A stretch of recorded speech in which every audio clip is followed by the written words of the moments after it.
in the Little League Northwest Regional. The boys from Oregon looking to extend their stay. But the team from Wyoming looking for that win. Little League Baseball, it's up next.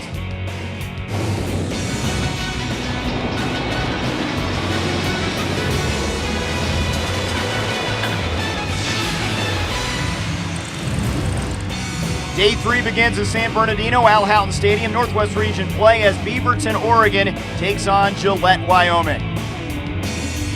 Hi everybody, I'm Trey Bender alongside the former Major League closer, Greg Olson. Glad you're with us. Season on the line here. Two teams coming in with different perspectives. Oregon, a couple days of rest. Wyoming, the quick turnaround. Yeah, both teams are looking for a little bit of offense in San Bernardino. Oregon had 2 hits in their 2-1 loss, and last night Wyoming got 1 hit.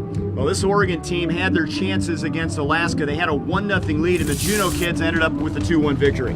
The Juneau kids got a late hit in the 5th inning, spoiling what was a great pitching outing by Zane Garvey.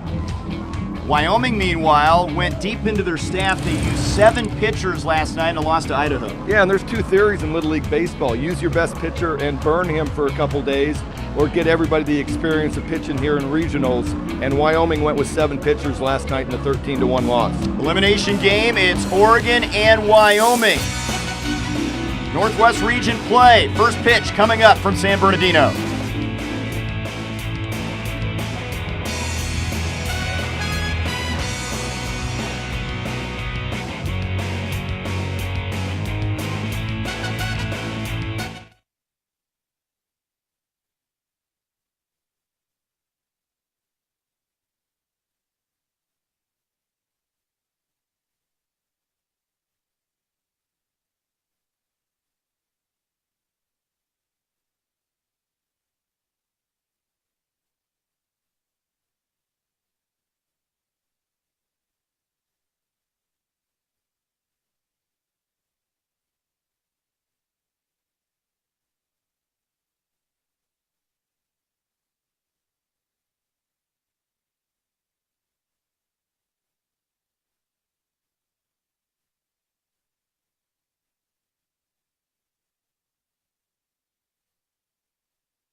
San Bernardino the site at Al Houghton Stadium, Northwest Regional, game number 5. Beaverton, Oregon, and Gillette, Wyoming squaring off. Each team 0-1, trying to keep their season going in this elimination game. Murray Hill Little Leaguers against the Gillette Little Leaguers as we take a look at the Beaverton lineup.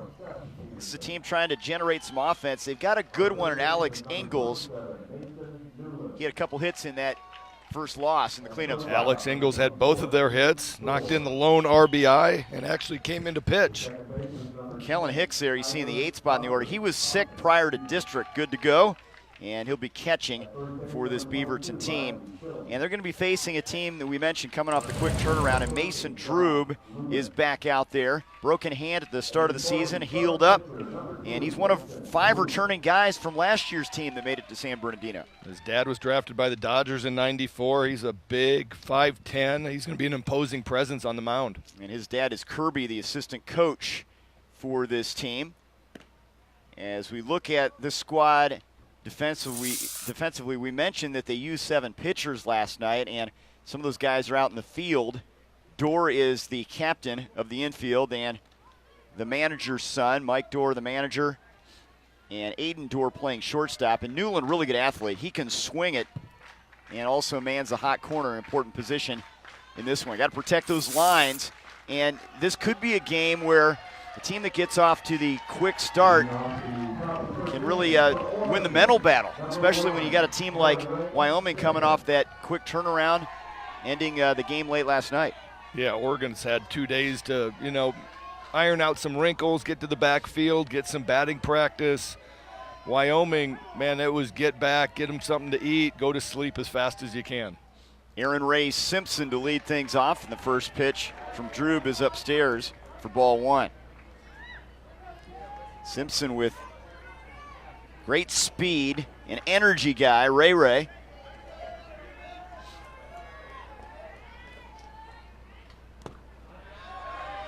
And we've seen the importance of taking care of that first batter. We've seen some big innings when that leadoff guy gets on board. Well, we've seen a lot of nerves on the mound in that first inning. And Mason Drube was literally out here almost less than 12 hours ago last night playing first base, a little bit of right field.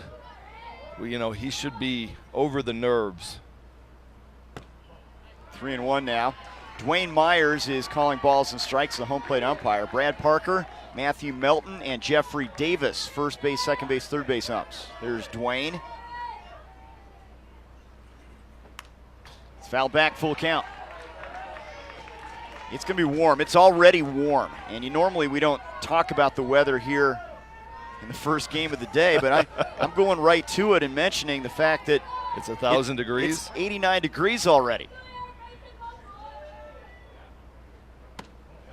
And there's ball 4, and a good start for Simpson. He's aboard to open it up. Simpson went 0 for 2, scored the lone run on Sunday for Oregon.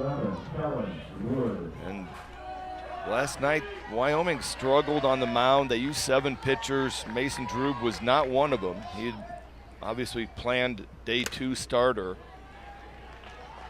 But so all these Wyoming boys have pitched. Only Mason Newland is unavailable today. So might we see a bullpen by committee sort of day for Wyoming if Mason Drube struggles a little bit early on, maybe go somewhere else. You got Wood here, who likes to eat a sandwich before the game. But the question, I guess a breakfast sandwich could come into play. Here's the 0-2, bounced up there. Nice pick by Josh Lubin back behind the plate. 0-2 fastball that Mason Drube was focused on keeping the ball down and kept it just a little bit too far down. 2-2, Lubin staying busy, and there goes the runner, and Simpson into second base.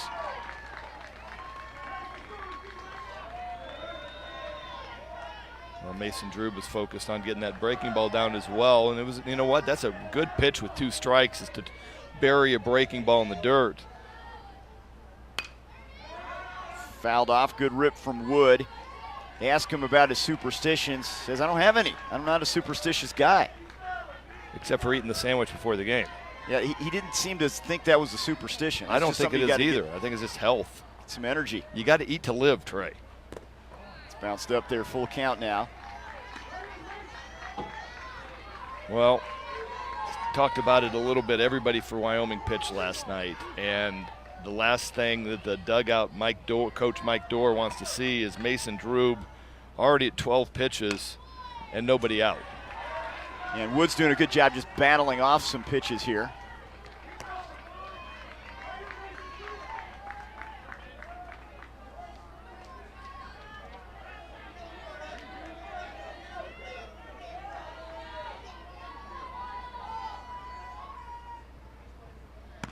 And ball 4. So a couple walks to open things up.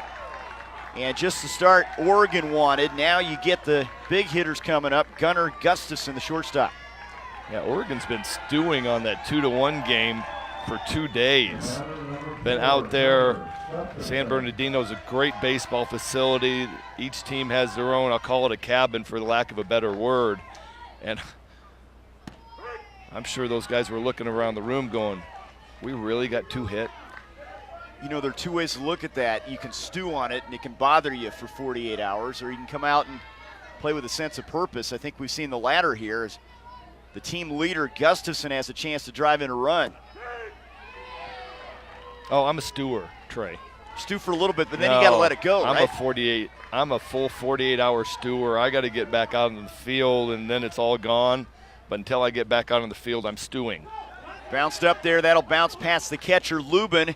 Runners take second and third. Simpson at third. Wood now at second. So far. There's a throw to third, and they get the lead runner.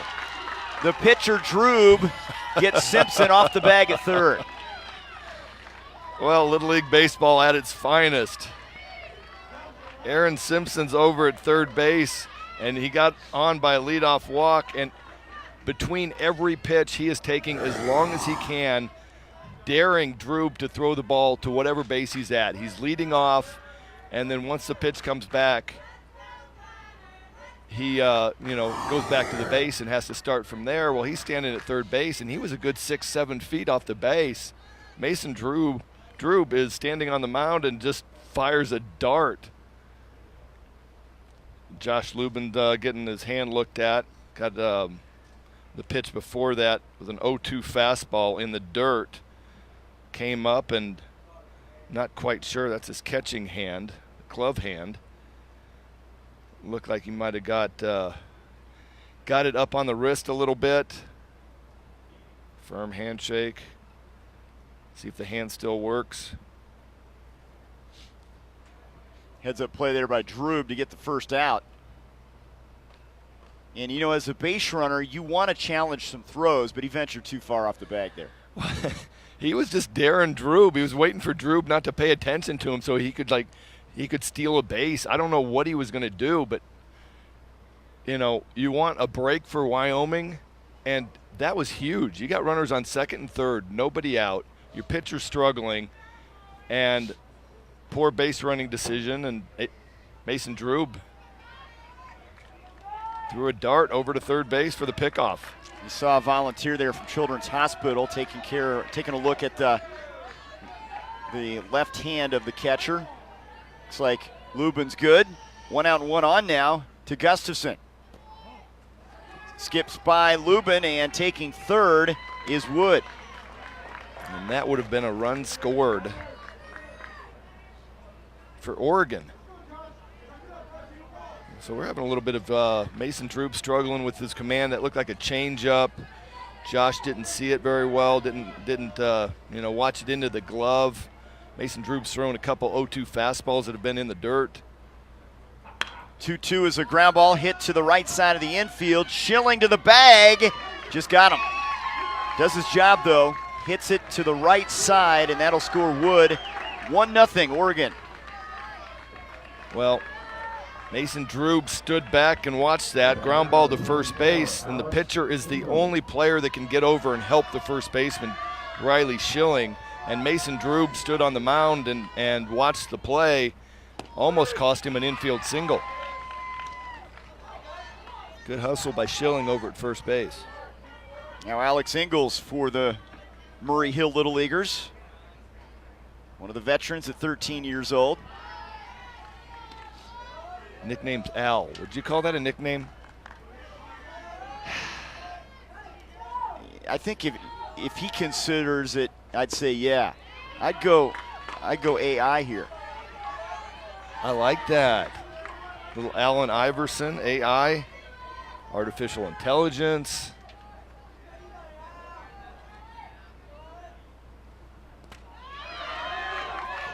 Swing and a miss. Drop third strike, throw to first. In time, says Brad Parker down the line. And that'll end the inning. a strikeout. Oregon does get a run, though. A couple walks prove costly. We're through half an inning. Oregon in front of Wyoming, 1-0.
Beaverton, Oregon in front of Gillette, Wyoming, 1-0, bottom of the first. Elimination game here in Northwest Regional play. First of 4 today, a couple Northwest games and a couple West Regional games at the ballpark here at Houghton Stadium.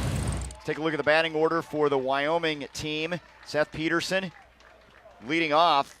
Mason Drube has their only hit of the regional so far, and it's a team that has some experience. 5 players returning from San Bernardino a year ago, and like this Beaverton team, they're trying to get something jump-started offensively, as they were really shut down in a 13-1 loss last night to Idaho, and they're going to be facing Kellen Wood. He is both a Dodgers fan and a Buster Posey fan. You can't do that. You just can't do that. But you can see good leg kick. He got a walk in the first inning and came in for the only run to help himself. He was the winning pitcher in their state championship game, the guy they're counting on here. As you take a look at the group around him defensively, Hicks will be in the spotlight here. He was pretty good in terms of what he did behind the dish in the loss to Alaska, and a guy that is an important piece to keep the pitchers in check. Simpson's with solid center fielders, made some nice plays on Sunday. Gustafson is a tall shortstop. Don't see that very often. Cal Ripken's the only one I can think of. A-Rod was pretty tall. Seth Peterson, one of the 2 Peterson boys. His brother Aiden hitting in the 7th spot in the order. He looks at strike 1. Lil P. Lines it into the glove of Ingles, who goes and climbs the ladder. Didn't have to get off the turf very much with that big frame over there, 1 down. A good swing, line drive, and that's literally just reaction. You don't have time to think. That ball was a bullet. He's up on the grass, protecting against the bunt. Hot corner, hot here in the first inning. Here's Aiden Dorr.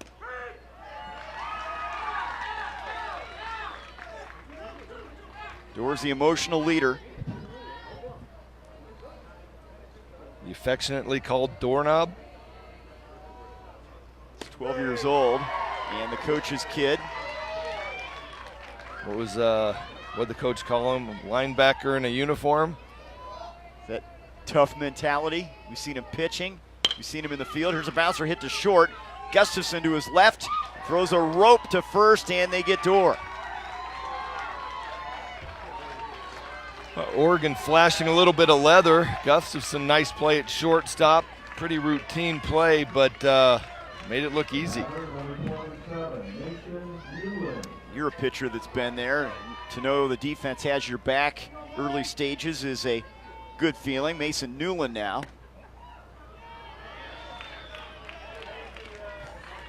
Kellen Hicks behind the plate, doing the no-no, turning around and looking at Home plate umpire Dwayne Myers, where was that at? And if he finds out, I'd love for him to let me know. 1-1. We've seen some catchers try to sell things with the first base umpire throughout the course of the regional. Got to get the check off from the home plate umpire first on that. Yeah, we've had a couple catchers, anytime the bat came off the shoulder, he thought it was a check swing and was looking for an appeal. And a couple catchers that will hold a frame for 4 or 5 seconds. 2-1, and chasing it high in the zone is Newland, and it's now 2-2. Newland playing third base today, was shortstop. He pitched the first inning and 2/3. Tapper back to the mound, and coming off the mound to get it is Wood, and he throws out Newland a 1-2-3 inning. Good job by Kellen Wood as Wyoming goes quietly in the bottom half of the first. 1-0 Oregon. We move to the second inning.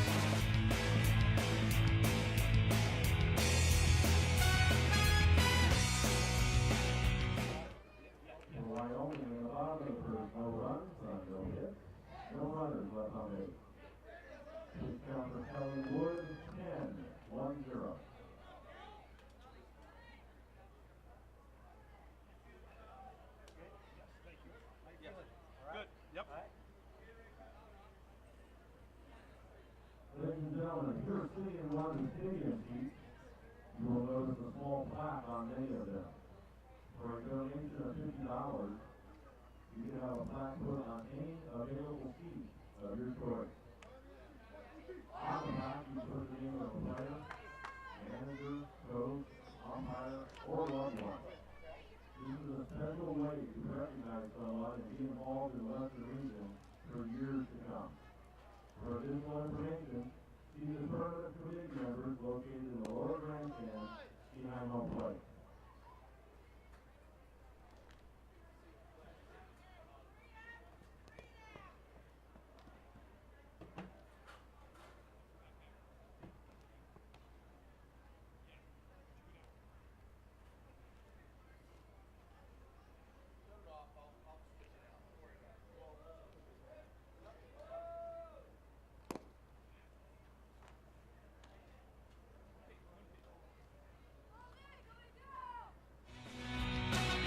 Oregon leads Wyoming 1-0, top of the second here in San Bernardino. The Little League Grow the Game Grant Initiative has distributed over $2 million at the local level. Grant funding provides local Little Leagues resources for general improvement and to expand or establish softball, challenger division, and urban initiative programs. For more information, visit littleleague.org/grow the game. 1-0. Oregon leading the Gillette Little Leaguers from Wyoming. Scratched a run across in that first frame against Mason Drew. Now Elam Young to lead things off, the left fielder. And he's wild on the first offering. A couple walks ended up costing him as Wood scored the first run. You know, for me, and I try to teach my little leaguers that I'm coaching, you have 8 warm-up pitches between innings. You know, what they don't understand is, all right, if I'm out there and I'm just kind of moping through those 8 warm-up pitches just to get my arm moving a little bit, and then all of a sudden when the game comes on and I try to dial up my fastball, well, I didn't throw it during the warm-up, so now I got to, I have got to find my feet on the mound and actual game speed. And it looks like Mason Drew kind of moped through the first warm-up pitches, and then all of a sudden, all right, I got to go, throws it straight to the backstop. He's battled back here, now 2-2 on the count. Young has good speed.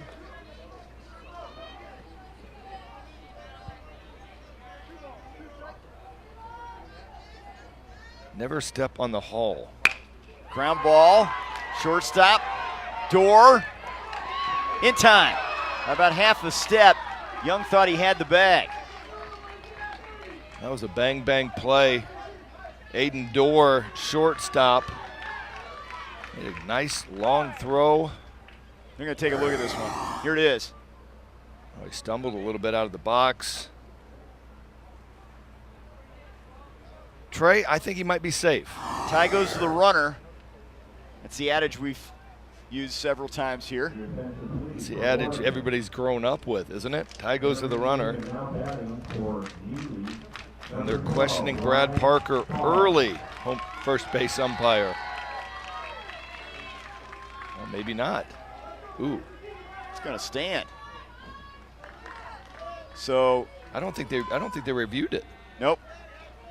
Young retired 6-3. Here's Ryan Boggs batting for Neely in his spot in the order. There's a one hopper. Clouston knocks it down, can't do anything with it. And Boggs is on. Tough play to make right there. That was a tough play. That's a single. Sinking line drive. Clouston leaves his feet, tries to come up with a short hop diving pick, which is a very difficult play. You see it right here. And he got the glove on it, just was unable to keep it in the glove, knocked it forward. Nice effort.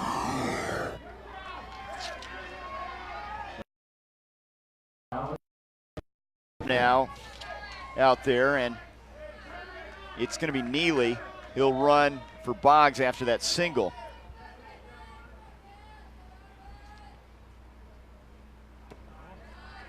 So and Alex Stinson's up now. Oregon substituting early. Little League Baseball is outstanding with their substitution. Everybody has to play.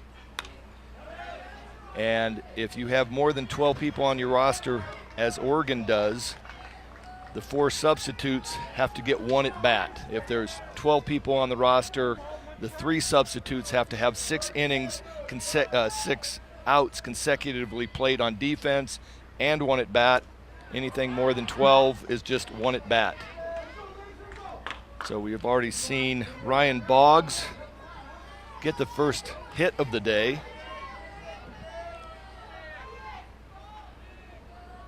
Stinson with 1 out, 1 on. Looks at a pitch low.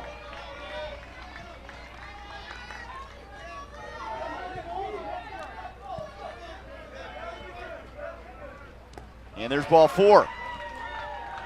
Stinson's aboard. 3rd walk given up by Drew.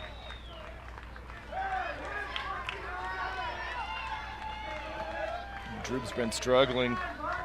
3 walks. He walked the initial 2 hitters in the first inning, got away with it by picking off Simpson at 3rd base. Only cost him 1 run. Got a little bit of a jam right here. You should like to see Aiden Dorb get a ground ball, maybe get a double play, get out of there. Now Kellen Hicks, first pitch bouncer. Clouston flips it to the shortstop for the force play. And they get the 2nd out. Runners now on the corners. Aiden Dorr wisely played like a first baseman, didn't try to make the throw to first base. He knew he was not going to get the speedy Hicks running down the line. And slow 2 or 3 chopper, comes up, looks, realizes he's got no play, and wisely holds the ball. Boggs now at 3rd. Hicks aboard via the fielder's choice, and Carson Rieg is up with an RBI chance. No throw down to 2nd, and Hicks takes the bag. Little League Baseball, the runner has to hold his foot on the base until the ball crosses home plate. So we don't see very many stolen bases, but in the situation of runners on 1st and 3rd, you can take advantage of the defense a little bit, especially given the fact that you have a runner in scoring position. Wyoming struggling to score runs so far in San Bernardino. You don't want to give up another run. Rieg has a chance to drive a couple in. Much improved player for this team, batting in the 9-hole. Fouls it off. That ball almost hit my root beer float stand, Trey. You're talking that morning hours here, and I can't blame you, to be honest. Oh, good pitch. Just missed on the inside corner. Mason Drube at 65 miles an hour, good fastball.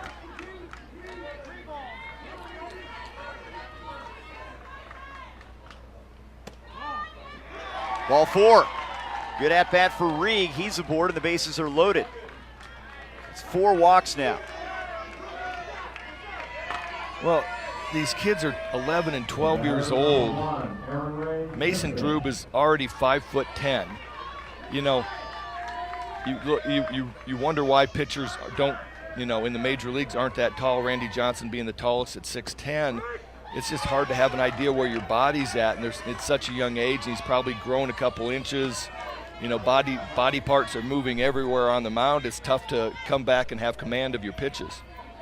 Aaron Ray Simpson, top of the order. Check swing foul. 0-2 now. He's in a hole. Mason Drew has shown a couple really good breaking balls. I'd like to see him throw a couple more when he's struggling to find fastball command. His breaking ball's been pretty consistent in the strike zone. Let's see if we see another one right here. Even up on the balls and strikes so far. 0-2, and he blows it by. Simpson strikes him out. And Oregon comes up empty. They leave the bases loaded, a single and a couple walks in the inning. 1.5 complete, 1-0 Oregon.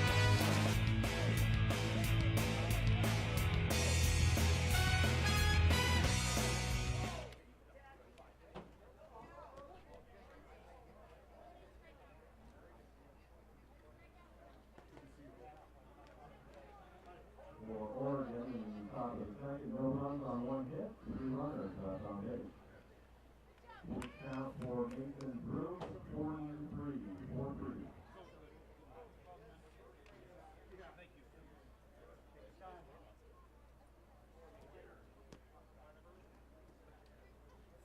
Your attention, Little League fans. Former Major League ball player Calvin Pickering, who plays for the Baltimore Orioles, Cincinnati Reds, Boston Red Sox, and Kansas City Royals, will throw out a ceremonial third pitch and sign autographs for 30 minutes at the 11:30 a.m. game today, Tuesday, August 7th. Please make your plans now to be in attendance from Calvin Pickering. Visit LLWS Stadium this afternoon at 11:30 for the 11:30 game. We throw out a third pitch and sign autographs for 30 minutes at the souvenir stand behind the right field fence.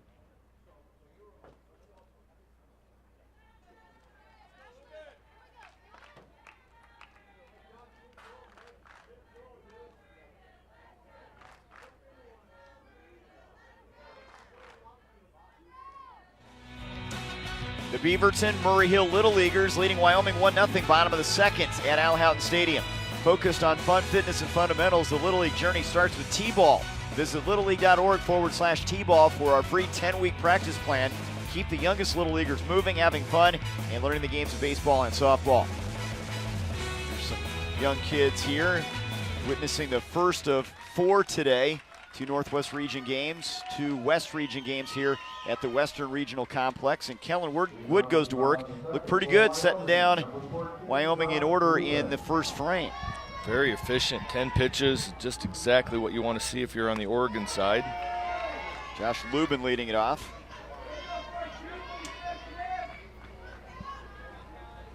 Saw Lubin in the last game last night, late as a pitcher and as a catcher. Let's see, you got a fastball off the wrist in the first inning. Let's see if it has any effect on his at-bat.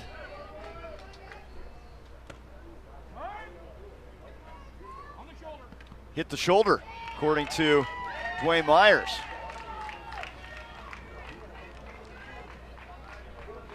Well, Josh Lubin did that perfectly. That's what you want to teach, is to turn your back, get your head turned, hold your position. Do not make an effort to get hit.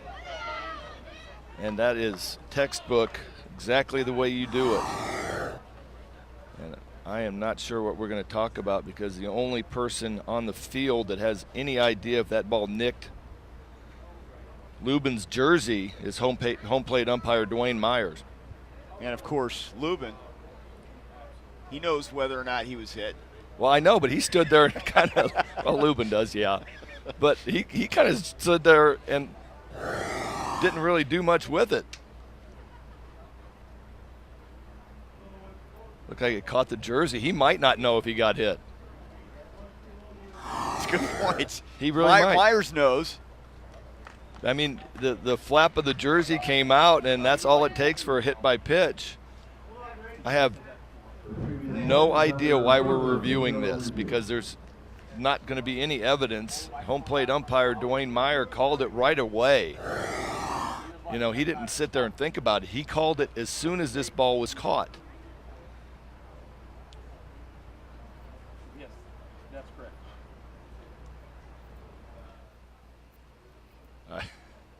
I don't know what to say. I don't think Josh Lubin actually knows that he got hit. It's really hard to tell if there's a change in the rotation of the baseball here after it hits the batter. Can you see that? Oh, yeah. Did you see that flap move on his jersey? Next to the one there. It's going to stand. It's a hit batter. Lubin's on. First base runner for Wyoming. And he's going to stay put at first base as we'll get the confirmation here from Dwayne Myers.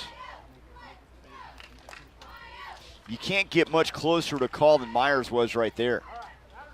No. He's the only one that, you know, and he came right up and he called it. So you can challenge force outs, tags on bases, missed bases, hit batters, additional play, covers almost everything. And in San Bernardino, we have seen that it does not cover the transfer call. Right. Yep. So the umpires get together, you know, talk about if they can review this play. They decided that we could. And Josh Lubin is standing at first base. So a base runner for Wyoming. And Mason Drube hitting in the 5th spot in the order at the plate. And that gets past the catcher. Lubin's going to move down to second base. Mason Drube 1 for 1 last night. He also got hit by a pitch, but he knew it. He might have been the only happy Gillette player last night. 1 for 1, batting 1,000 here in San Bernardino. Yeah, they absorbed a tough 13-1 loss. That's pulled foul. Dropped the bat there.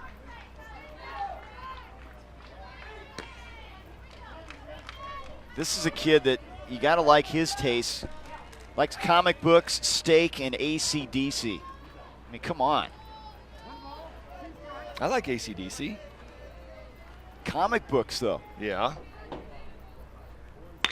Pulled into left, and a base hit took a big hop and helped him out. Solid single, and runners on the corners. A big hop. Couldn't tell if that caught the turf, but 2 for 2. Trying to go with a high fastball, gets it down. That ball, the infield dirt has been baking here in San Bernardino, and that ball bounced 3 or 4 feet from home plate. Big hop, and it was enough to get by third baseman Alex Ingalls. Now Riley Schilling a chance to tie this one up. Showing bunt, fouls it off. How about that? Trying to lay the bunt down, find his way on. Well, Coach Mike Dorr must be a National League fan, because only in the National League do you have a situation where you already have somebody in scoring position and you're trying to sacrifice bunt with usually the pitcher to get 2 guys in scoring position. Good job there by Lubin. I don't really like it. I'd probably try to play a little bit of a game with the first and third situation, maybe try to steal the bag, at least fake a steal to see what defense Oregon's going to try to defend the first and third play. 1-1 to Schilling is a strike. No throw down to second. That takes care of me needing to bunt, but we saw Mike Dorr last night. Coach Mike Dorr sacrificed bunt in the first 2 innings when the leadoff guy got on base. He was playing for 1 run, playing for a low-scoring game. 1-2 and a strikeout. Schilling goes down. Good change of pace pitch there from Wood. 1 down. Here's his first strikeout. Kellen Wood breaks out a nice breaking ball on the 0-2 pitch. This is the traditional 12-6 curveball. You don't get to see those very often anymore. Very difficult to teach, difficult to throw. Kellen Wood throws a good one right there. Here's AP, Aiden Peterson. It's a big spot for him. We've got Drube at second and Lubin at third. Put your team in front here in the second inning.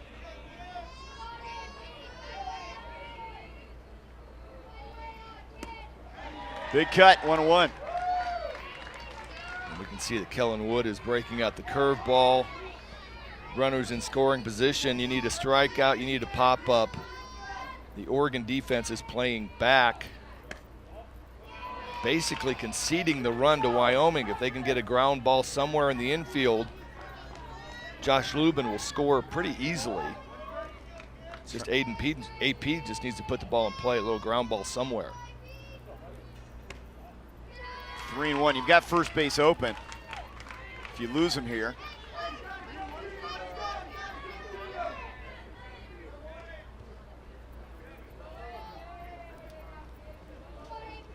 Fastball and a full count now. Foul tip into the glove.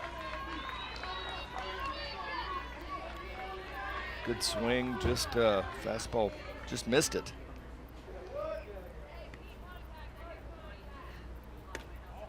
Ball 4 misses outside with that one, and the bases are loaded. First walk given up by Wood. Well, you said it, he had an open base.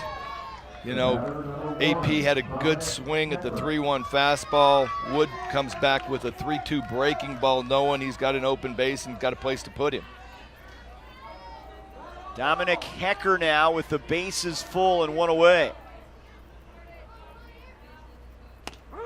Strike called, one of the 5 returning kids from last year's team that won state.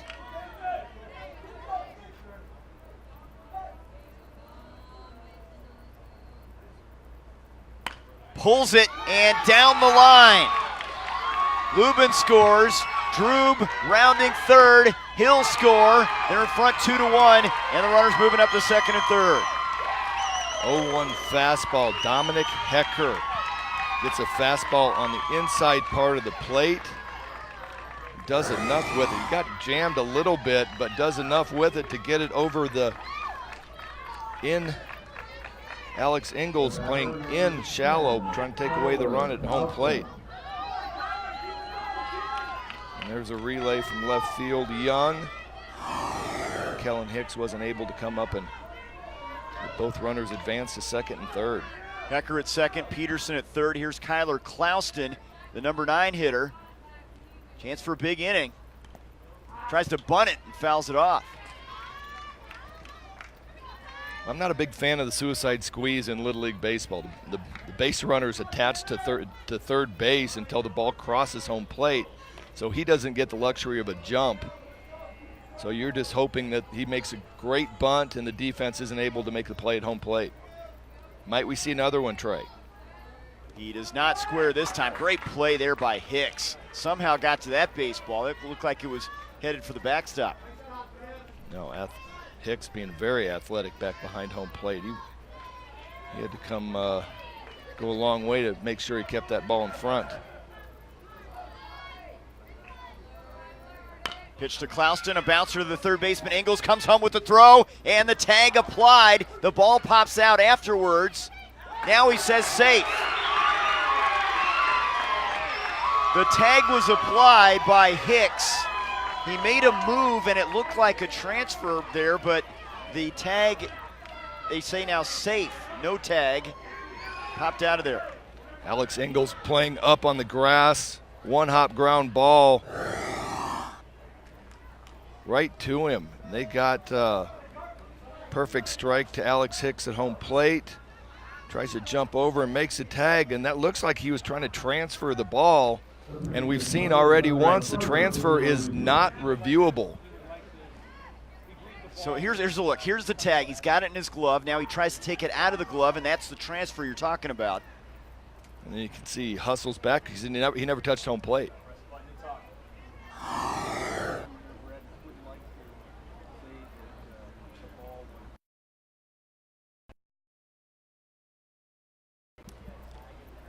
That's a tough break for Oregon. They made the play on defense, got the ground ball that he wanted.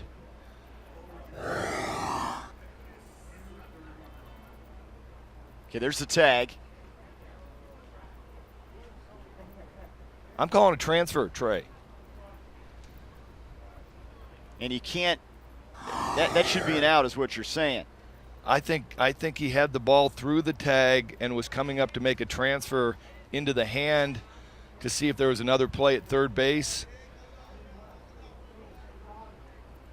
This is going to be a rough break for Oregon. They made the play.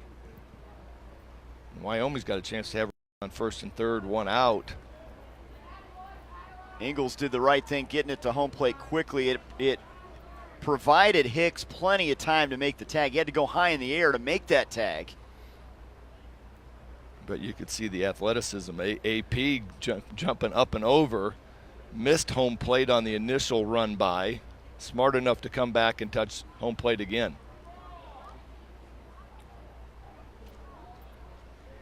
I don't know, we've already seen one time that the review of a transfer is not applicable. And so I don't know what we're looking at. He initially made the out call, then saw the ball pop out of the glove and came out with the safe call. Well, the right call is he's out. Okay, it is going to be an out here. We have got that confirmation. It was the transfer. It was a transfer. The ball popped it's out. the right call. That's what we talked about. So I was just worried that they weren't going to be able to review the transfer. Big play. Dwayne Myers with the call. Here it is. Here it is again. Ingles to Hicks. A slight tag on the leg. And as he comes up to check the runner at third base, ball drops out on the transfer. He had the ball through the tag. So Peterson is out. Reaching is Clouston after that fielder's choice. And runners on the corners, and now you go top of the order, Seth Peterson. Seth had a really good at bat. Lined out to third baseman Alex Ingles. And now a little bit of a delay. Yeah, Hicks has his catcher's mask off. He's going to go over to the dugout. Equipment change, maybe? He needs a drink. Starting to heat up out there. You got to take care of your catchers. You know, it's, what do we got, 100?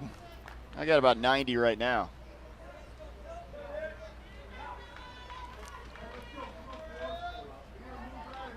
Well, he's been working hard back there. You know what? Give him a drink of water. San Bernardino, the Little League here, does a great job of giving a little 3-minute break in between the third inning. Give these guys a chance to get out of the heat. Seth Peterson lined out to the third baseman his first time up. Strike on the corner. Already 2 across for Wyoming. They thought they had a third run, but Peterson tagged out at home plate. And that was Aiden Peterson. This is Seth, his brother, at the dish. Looks at a strike on the corner. Now he's in an 0-2 hole. Curious to see if we'll get Kyler Clouston started over at first base. Tried to steal a run somehow with his first and third play. Lays off of that one. That one might have been a little too close for me to take, Trey. Good eye there from number 4.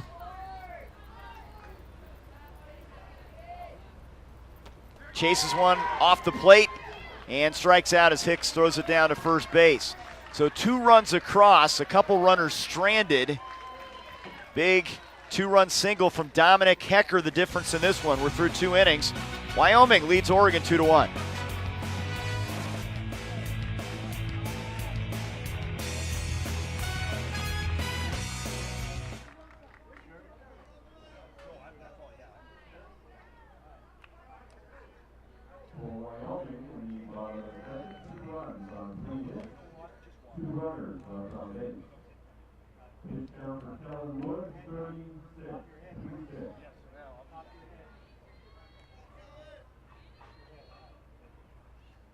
You know, folks, too often in today's world, you are asked to donate time or money to an organization or charity, and you never see the results of your contribution. Well, as a direct result of your past donation, this tournament will be held every year. Our volunteers will be going through the grandstand and the outfield area to accept your donation, large or small. Once you've given, sit back and enjoy the rest of this game. The results Of your donation, thank you.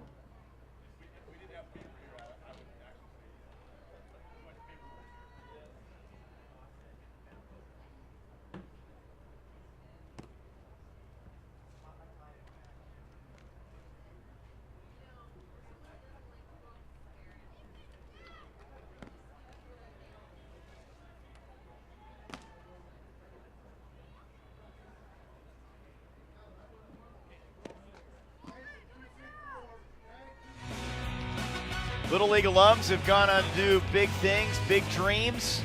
How about the actor Brad Pitt? You're a big fan. How about that hair? Zac Efron.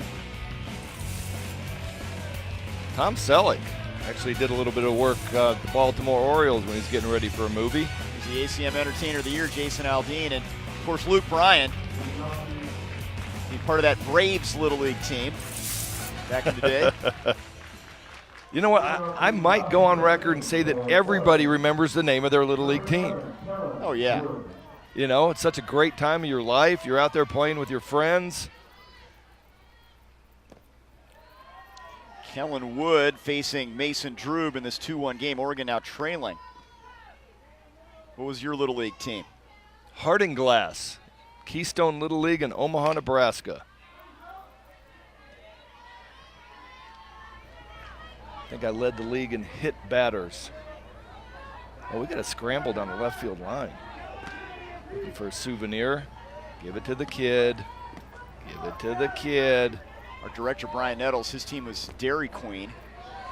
Oh, I mean, Right. you got to go after DQ? the game, get free Dairy Queen. Go to the Brazier store. Yeah, I mean, we could go get panes of glass.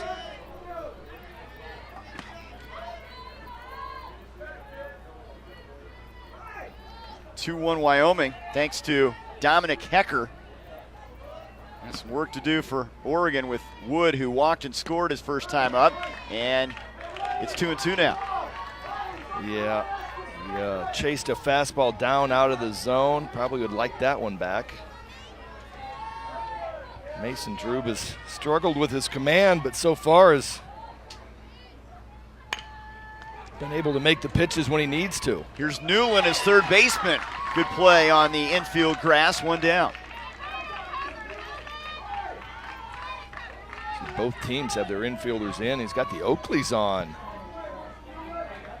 Styling, bright day here in San Bernardino. Sunny all day long. Don't see many clouds in the sky right now. And it'll get warmer as this one wears on. Here's Gunnar Gustafson. Foul tips the first one. Gustafson with an RBI single in the first inning. Gets his first hit in San Bernardino.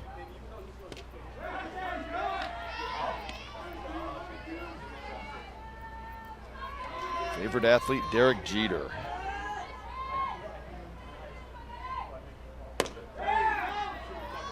Josh Lube, nicely caught. He's receiving the ball very well. Catching it out front a little bit. Doesn't hold it very long for home plate umpire Dwayne Myers, just long enough. 2-2 now. Gustafson, football, basketball, and baseball guy. What do you do for good luck? Hug my mom. She says have fun out there.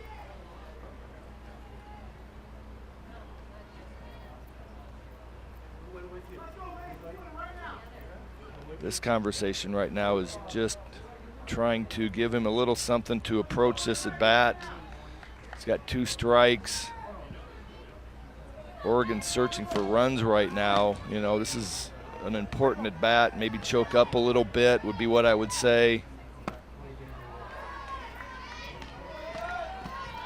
Something along those lines. Hit them where they ain't. That's a good one.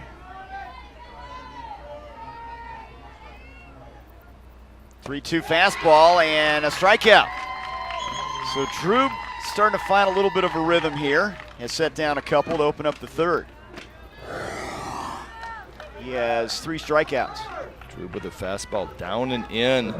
Good velocity on the pitch.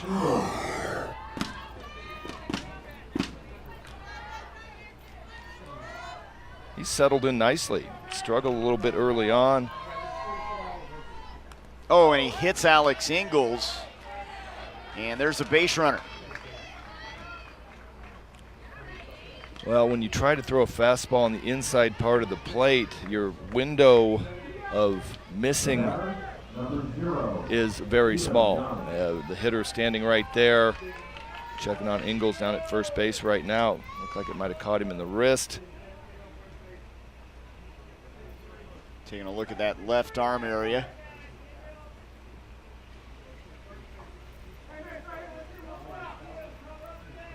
That stings.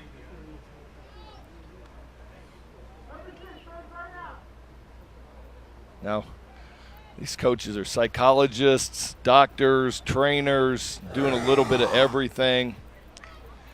Fastball in. Oh, clipped him in the elbow. And here comes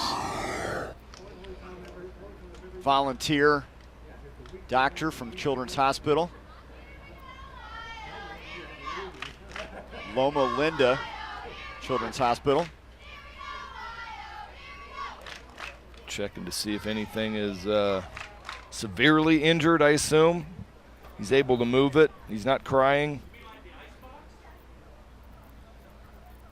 And my dad would give me the rub some dirt on it. Let's go.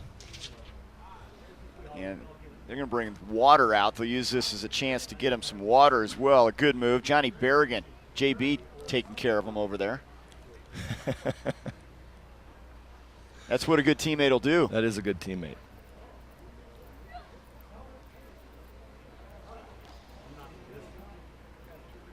See him walking, Johnny Berrigan walking out with his helmet. You are not allowed on the field of play without a helmet. Catcher Josh Lubin's doing the same thing, walks over and gets a drink of water. And oh, good sportsmanship there from Mason Drew, gives him the high five there. That's what I love about Little League Baseball. You know, these kids are out there and they're playing hard, but they're also respecting their opponents. That was what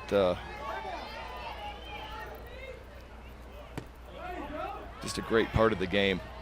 Elam Young now the hitter with 2 down. You see his favorite actor, Kevin Hart, but more importantly, his favorite film is The Karate Kid. Now, I thought he was talking about the original. He says the 4th one with Jaden Smith. That's back to the screen, and moving up is Ingalls to second base. I thought he was talking about the Ralph Macchio one, The Karate Kid, back in the day. I haven't seen the 4th one. No, I haven't either. I didn't know that we've run through 4 Karate Kids. Big cut, 2-1. He's a big Jaden Smith fan. Hit a ground ball to shortstop, leading off the 2nd inning. Almost legged it out, bang, bang play.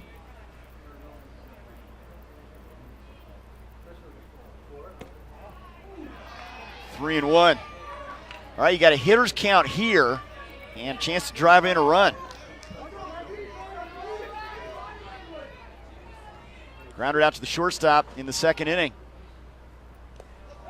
Bounces past Lubin, and that is ball 4, and runners now on the corners as Ingalls will move over to third base.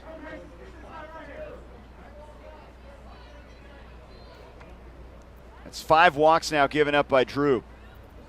Well, Lubin's done a nice job back behind the plate. It's just extremely difficult to block a fastball in the dirt. You know, you're expecting a fastball somewhere location-wise that you can have a chance to frame it, and then all of a sudden it's coming up at 43 feet.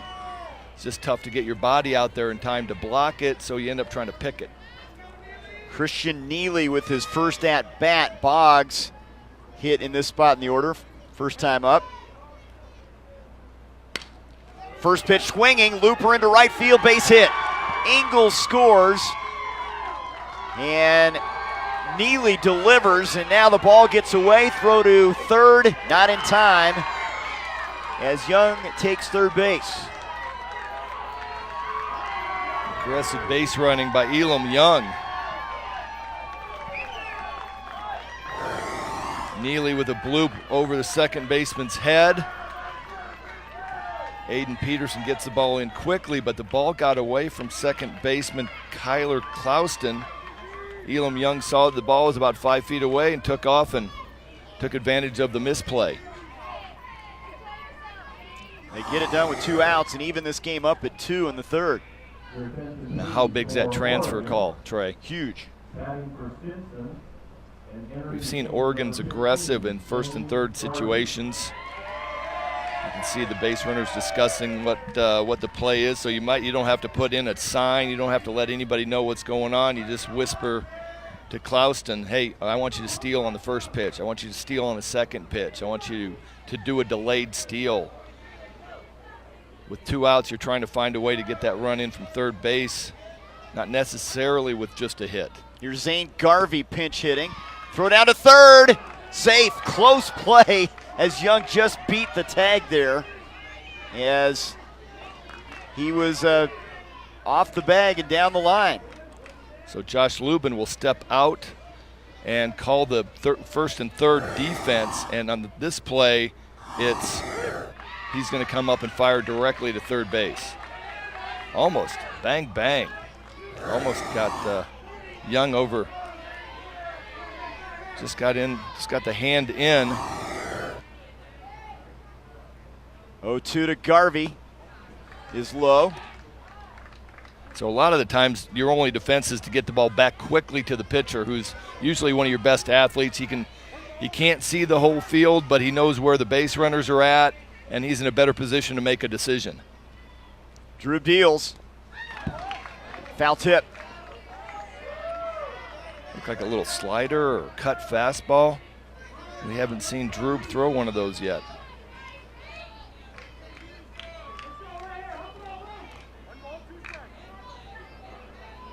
Especially with 2 strikes right now. I'm trying to create movement. I'm trying to steal this run. And he strikes out Garvey and works out of that jam. A run across, though. RBI single for Neely evens things up here at 2 through 2.5 at Al Houghton Stadium.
We're all even in this Northwest Regional Elimination game, Oregon and Wyoming. Looking for training and information for coaches, umpires, league volunteers, and parents? Get free backyard tips, practice plans, drills, videos, and more. Visit littleleagueuniversity.org today. Brand new ball game, tied up at 2, each team with 2 hits. And it's Kellen Wood now out there for another inning of work. And he's going to be facing Aiden Dorr, who's already grounded out in this one. Way out in front of that one. Kellen Wood's done a nice job of throwing that 12-6 curveball for a strike, and it's been his out pitch, his go-to pitch. Tried to throw another one in there just a little bit high. Dwayne Myers was not biting on that one, despite the nice frame from Kellen Hicks.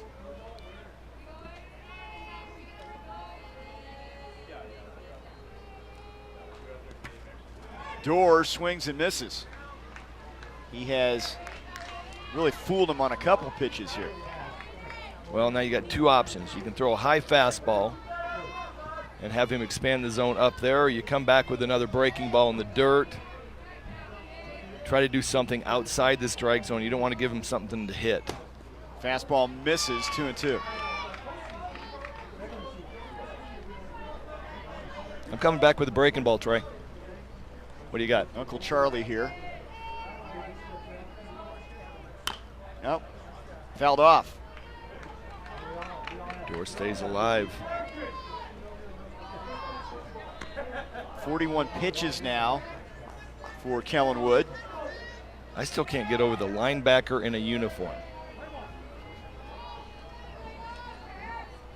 That's the book on Dorr, and he's caught looking. And there's that curveball that I talked about. It's been Kellen Wood's go-to pitch when he gets in a little bit of trouble, and this is a big at-bat. Game's tied 2-2. Curveball starts up around the letters of Aiden Dorr, breaks down. Great pitch. Third K of the game. Here's Mason Newland. First pitch, drives it to center field for a base hit. Newland gets his first hit in San Bernardino. First pitch curveball. Wood went back to it again. Newland, a nice piece of hitting.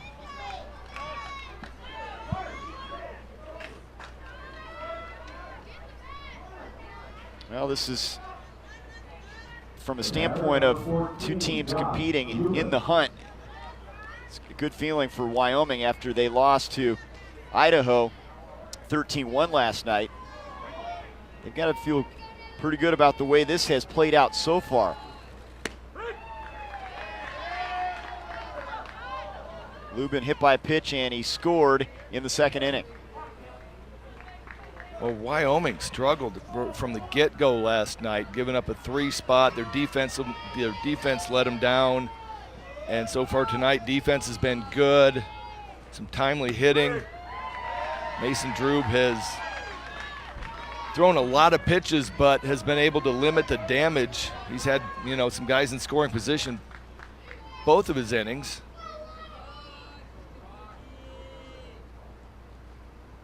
One and two, a wild pitch as Newland will move down to second base. We've seen Lubin, as they've got a runner in scoring position now, we've seen Lubin in a lot of different roles. The coaches say he's a throwback guy, kind of an old school player, and I guess in the sense that he's able to do a lot of things well. Hits a sharp one and past the second baseman Stinson. Newland will round third, he'll score, and Lubin delivers to put his team in front. He gets his first hit of San Bernardino, and it's a great time. He's still shaking that wrist when he got hit, but here it is, a fastball middle of the plate, line drive. Nice effort by Alex Stinson at second base, but just unable to make the back pick. Newland scores easily. Now Mason Drube, who already has a single.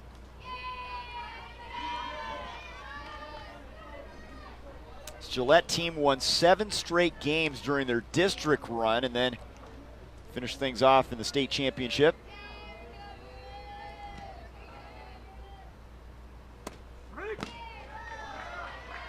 Pitch on the bottom of the zone. Kellen Wood gets the benefit of the doubt. Mason Drube 2 for 2 here in San Bernardino. The winner of this one will play tomorrow at 7 p.m. Eastern time, 4 o'clock Pacific.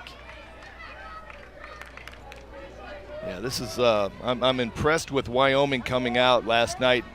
Hard loss, didn't play very well, late night, and then you spin around and you're out here at 9 a.m. starting it up again. 2-2. Hicks has been pretty good back there throughout the regional. Oh, that was a really nice pick. Fastball in the dirt in the left-handed batter's box. He gets out there, backhands it, keeps the runner at first base. Oh, took something off that. That one almost dropped into the zone, full count. Well, there's that curveball that Kellen Wood throws so well. Just bottomed out a little bit too much. I don't think Kellen Hicks probably could have framed it a little bit better, maybe got home plate umpire Myers to call it, but didn't get the call. Fastball inside, fouled off. All right, Trey, undefeated T-ball coach. Are you creating movement at first base? Yeah, I think I am. You getting Lubin started over there? He's still rubbing that wrist when he got hit in the first inning by Mason Drube fastball. Drube, a contact hitter, looked good his last time up. He's asking Coach Mike Dorr for the signs again.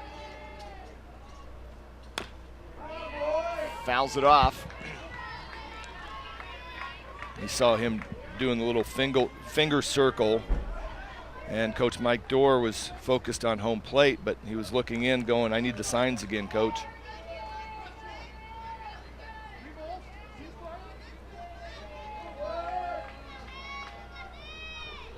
Payoff pitch, pulled foul. Drew battling up there. He's fought off some good fastballs. Might we see the Kellen Wood curveball that he's thrown so well? You gotta have confidence, throw that 3-2 here. Well, looks like Josh Lubin is running on the pitch. So, knowing that this guy's probably stealing. Inside, he walks Drew. So back-to-back singles and then a walk, one down.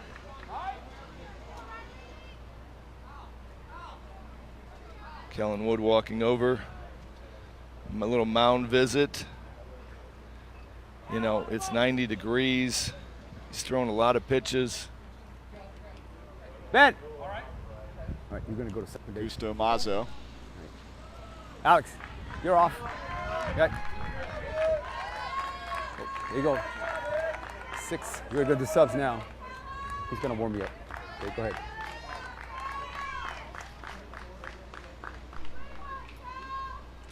So Ben Carlton's going to get the baseball. He takes over for Wood as the new pitcher. He walks a couple, strikes out 3. And Wyoming leading Oregon 3-2, and a pitching change here at Al Houghton Stadium. Back with more, bottom of the third.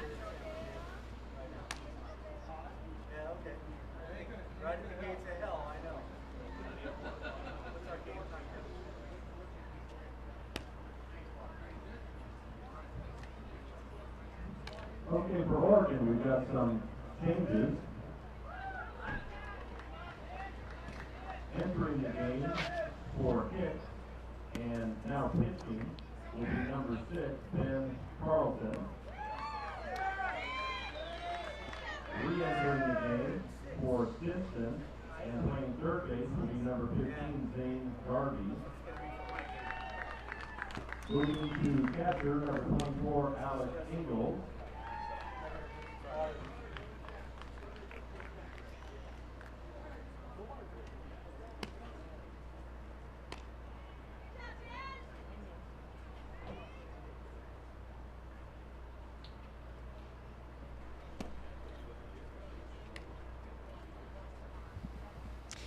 Ben Carlton, the new pitcher for the Murray Hill Little Leaguers from Beaverton, Oregon. They make some switches in the field as well. Hicks now playing second base. Ingalls is catching, and Garvey at third base. So Wood goes 2 1/3 and gives way to Carlton. And here's Riley Schilling with a couple runners aboard and 1 out. Leads him off with a fastball for strike 1. Well, it looks like they might possibly bring Kellen Wood back. They kept him at 66 pitches, which is the limit for, I believe, 3 days rest.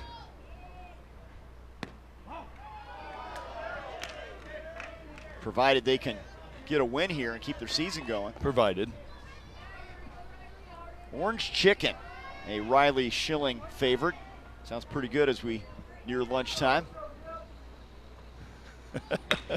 Bouncing ball, base hit right field. They're going to hold the lead runner here, Newland, and the bases are loaded.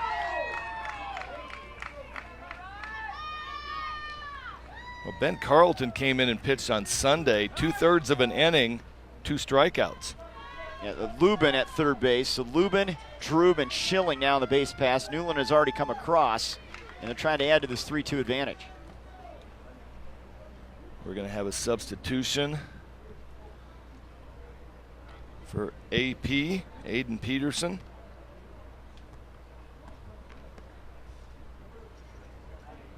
Wyoming had a tough time last night against Idaho. Their offense is clicking now. Looks like it might be Nathan Rivera who pitched well last night. Actually, Rivera's going to pinch run For Schilling. Man, you know, the guy that needs to be pinch run for is Josh Lubin. He's been standing out there on the bases, been catching. He pitched a little bit last night. Those legs have to be tired. And he's still rubbing that wrist. 1 out. And here's Aiden Peterson. Walked his first time up. Nice curveball by Ben Carlton to start the at-bat.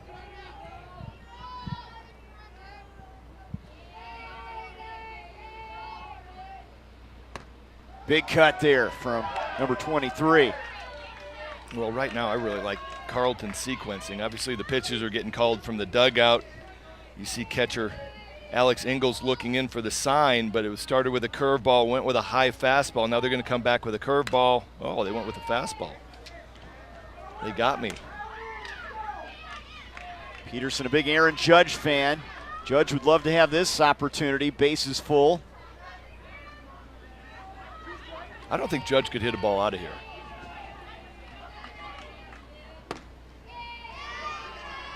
.225 all the way around. So center field's a little bit shorter than normal. Usually the ballparks will range center field out further than the lines, but the field here at Al Houghton is symmetrical. Trey.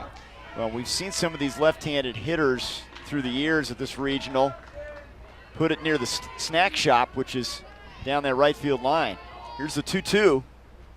Big cut, and he strikes out Peterson. 2 down. Carlton's been very effective so far in San Bernardino out of relief. Gets a big strikeout. Fastball up in the zone. Aiden Peterson just unable to get a piece of it. Hecker's already plated a couple runs with a single. Hitting in the 8th spot in the order in the 2nd inning. Putting his team on the board. Little hibachi steak sounds pretty good right now. Absolutely. Hecker almost got hit, which would have been an RBI, and plated a run, but he was able to get out of the way. Chases a high one. This is a tough kid. He played through an injured thumb. Went to the ER first night of the Little League season. He's battled back from that.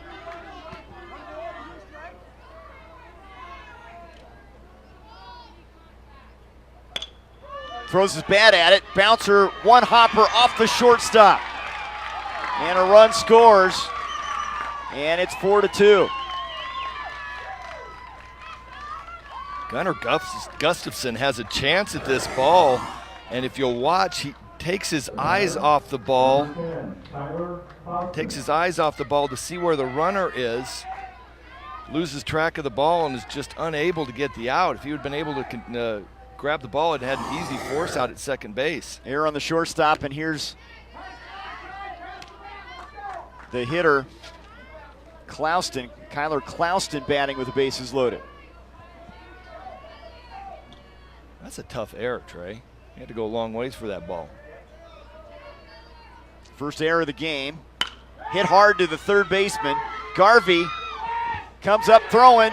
Not in time. He bobbled it, and that provided Clouston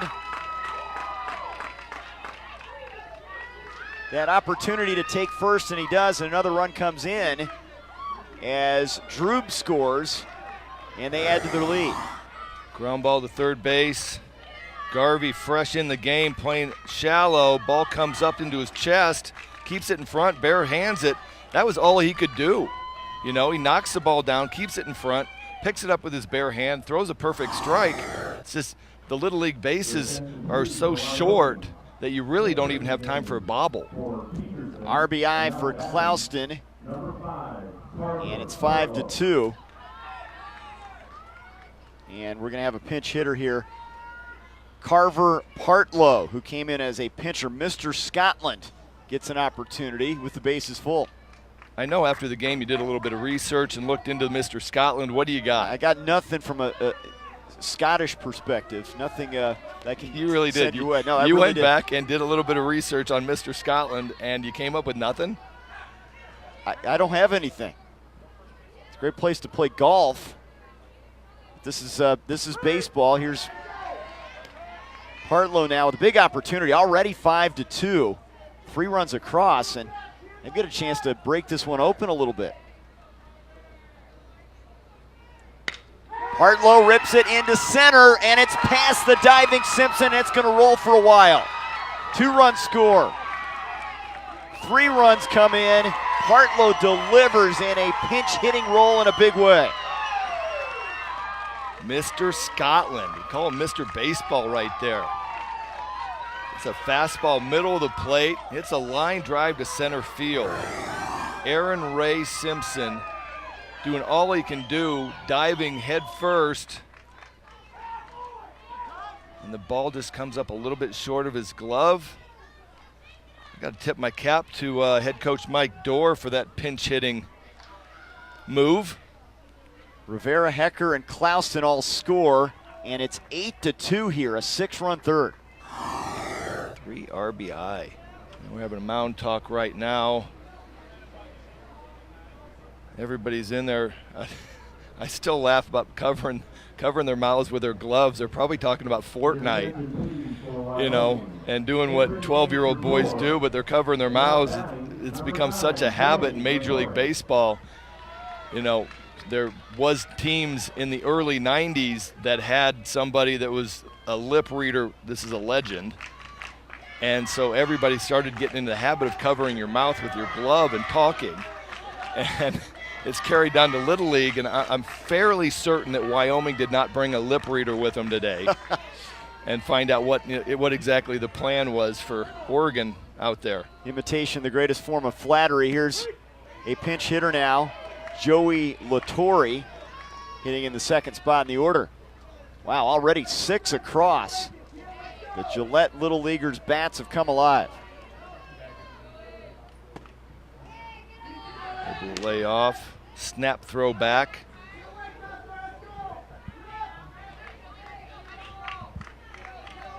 Joey Latore pitched a little bit last night, had a little bit of Clayton Kershaw in him. Able to lay off that pitch. That's a tough pitch to lay off of.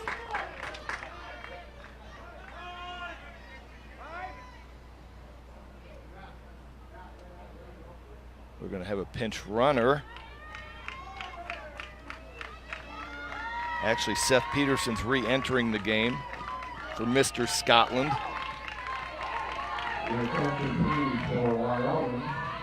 After that 3-run double, Peterson now at second base for Partlow. Well, we keep the cameras out of the dugouts here, but I can guarantee you there's high fives and some helmet slaps, and Mr. Scotland right now is a celebrity in that dugout. 2 in the second, 6 in the third. Wyoming in this elimination game. The cushion now in the bottom of the third inning. Latore steps out a little bit too long for his liking. Big cut. He's got that little bit of Ichiro drop step swing, you know. He's like getting out of the box, getting started. That's inside, bounces away from the catcher. Peterson into third safely. Seth Peterson with a nice job of base running at second base, recognizes the curveball in the dirt. Ingles unable to keep it in front, got away from it a little bit, and Seth Peterson easily into third base. Carlton with the 3-2. Foul back. And the fact that Wyoming had 5 of their kids experiencing San Bernardino a year ago sure helps. They have played much better after the quick turnaround after a loss last night. Done a great job here in their second game. And there's ball 4. Actually, it is ball 4. You just didn't know it. And Latore is at first base. The scoreboard was right. Just kind of hoping that home plate umpire Dwayne Myers would give him a little bit of a, hey, kid, that's 4. You can go down to first base. And Mike Doerr's going to make a move here. Well, Little League Baseball, again, I talked about having the substitutes, and in case this game gets a little bit more out of hand, Wyoming has to make sure that all their players have gotten an at-bat. So they have 4 substitutes. We've already seen Latore and Partlow. And Aiden Doerr's going to pinch run for Latore. Aiden Doerr re-enters the game for Latore. I was going to be kind of shocked if they pinch hit for Mason Newland, their 3-hole ace pitcher from last night. Newland singled to center. Last time up. Strike at the knees. Ingles giving a high target and gets the benefit of the call from home plate umpire Dwayne Myers. Big cut as Newland was swinging for the fences. Well, Ben Carlton's showing a couple different arm angles. He'll drop down a little bit. Has been pretty effective with a low arm angle. He goes back up top for a high breaking ball arm angle. There it is. Fly ball hit down the right field line, and that one is going to reach the seats, first base side. And the same guy scrambling for it. Now he's got another baseball. Look at him, he's storing them over there, right behind the water bottles. Well, collection here, you know, if you stay there long enough, we've got 4 games today. He's keeping them in the shade of the water bottles too, so they don't get too hot. Take care of those baseballs. You don't want to get sunburned. I mean, it's cow leather, right?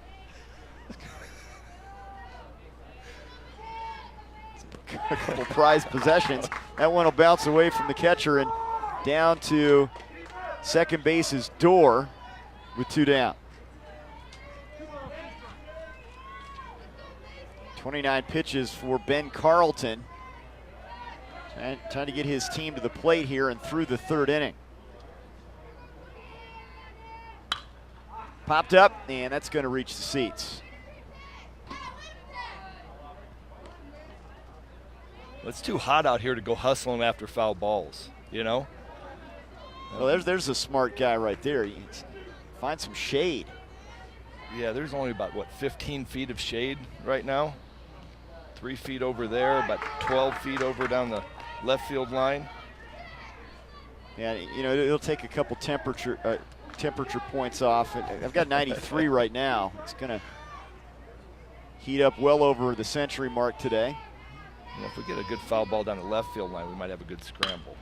Ground ball up the middle. Shortstop can't handle it, Gustafson, and that'll roll into center field. And 2 more runs come across, and this one is all Wyoming. 10-2 now. They have busted it open in the 3rd inning. That's Mason Newland's 2nd single this inning. You see the ball hit the edge of the lip on that runway. I'll call it a runway from the pitcher's mound to home plate, and it deflected it up the middle. It was actually going more towards shortstop, and the ball kicked about 5 feet to the right coming off that lip. Looked like a miniature golf type thing. Yeah. You think you've got the ball headed a certain direction, and it veered. It totally deflects. So here it is right here. You're going to see it catch the lip right there, and it deflects it up the middle away from the shortstop. Bad break for Oregon, great break for Mason Newland. And I was with the Diamondbacks, and Buck Showalter was the manager, and they built one of those runways in what was Bank One Ballpark in Phoenix, and I can't tell you how much I hated it. Yeah. Makes the ball come back a little bit faster. The ball does things like that and deflects off the sides of the lip of the edge. I don't want balls coming back faster at me when I'm on the mound. And you're coming from the pitcher's perspective. The hitters love it. Here's Cade Williams. He gets a pinch hitting opportunity in the 4th spot in the order. 10-2, Wyoming. 8 runs across here in the 3rd inning. And he's hit by a pitch. That hurt. Yep, he is trying to fight that off.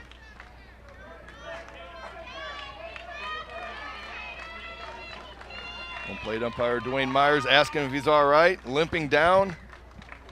Gets a high five from first base coach for taking one for the team.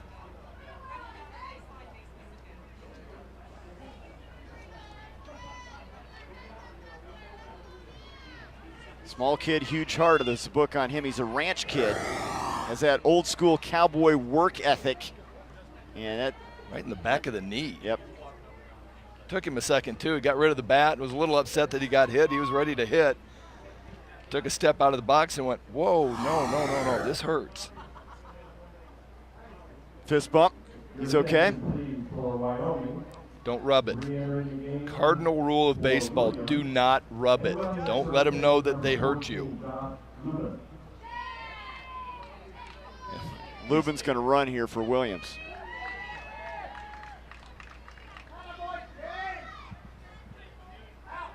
If Williams wasn't hit by a pitch, I'm leaving Lubin in the dugout. He's been catching. He pitched last night. He's going to feel that those legs are going to be sore and tired. Well, this has to be tough for Oregon. They are a team that jumped out to a 1-0 lead, but a 2 spot in the 2nd and 8 spot here in the 3rd, and this one's getting away from them. It is getting away. This is you said it. I'm surprised that Wyoming was able to turn around and have this much energy. You know, they got done playing last night at 9:30 or 10 o'clock, a 3-hour game. You know, they're on the losing end of a 13-1 game, and they wake up this morning and get it going. Mason Drube, his favorite film, Jumanji. Which one? Do you think the Robin Williams one? I think you got to go original. I don't know. I think I like the Rock one better.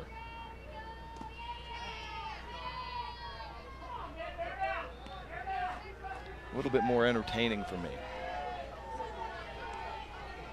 Yep. Drube's been entertaining. Single walk, scored a couple runs already. Had the only hit last night. And he hits it deep to center, high in the air. Simpson's under it and makes the catch to end the inning. 8 runs, couple runners left. Big 2-run single from Mason Newland in the mix in that big inning, and we're through 3. Wyoming leading Oregon 10-2 in this elimination game, Northwest Regional.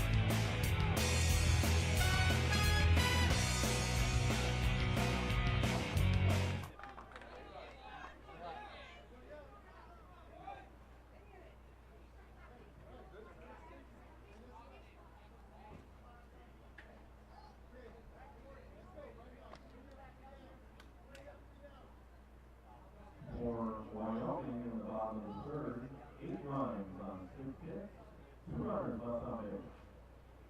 Pitch count of Ben Carlton, 38-3.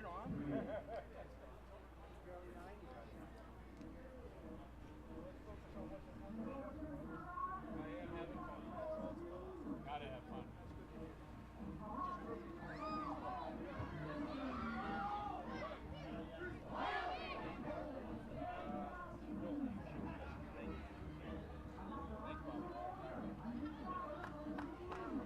Managers, please. Managers. Managers. Manager. Manager, please.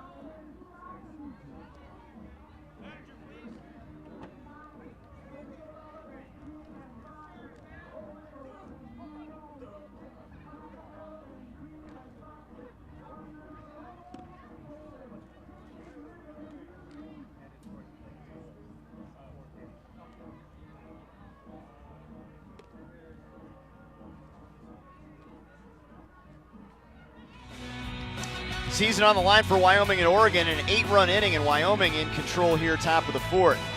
Catch all the excitement of the Little League World Series, including how to visit Williamsport, scores, stats, highlights, and more. Visit littleleague.org or follow along on social media with hashtag LLWS. Who will be the winner in the Northwest and West regions? We've seen good play from Idaho so far. And the Murray Hill Little Leaguers from Oregon have a tough road here, down 10-2, facing an inspired Wyoming team coming off a loss last night. No, Wyoming coming out. Mason Drew back on the mound after struggling just a little bit early on, but see some of the snacks that we got out here in San Bernardino. A couple slushies. Actually sounds pretty good at this, what do you think we're at, about 92 degrees? Yeah, we're mid-morning right now. We're in the mid-90s. So they got the sunbrella up. They got the slushy. I don't think I'm eating a slushy if I got a white t-shirt, you know, especially a red one. Looks like he's got a red slushy. That's not going to faze him.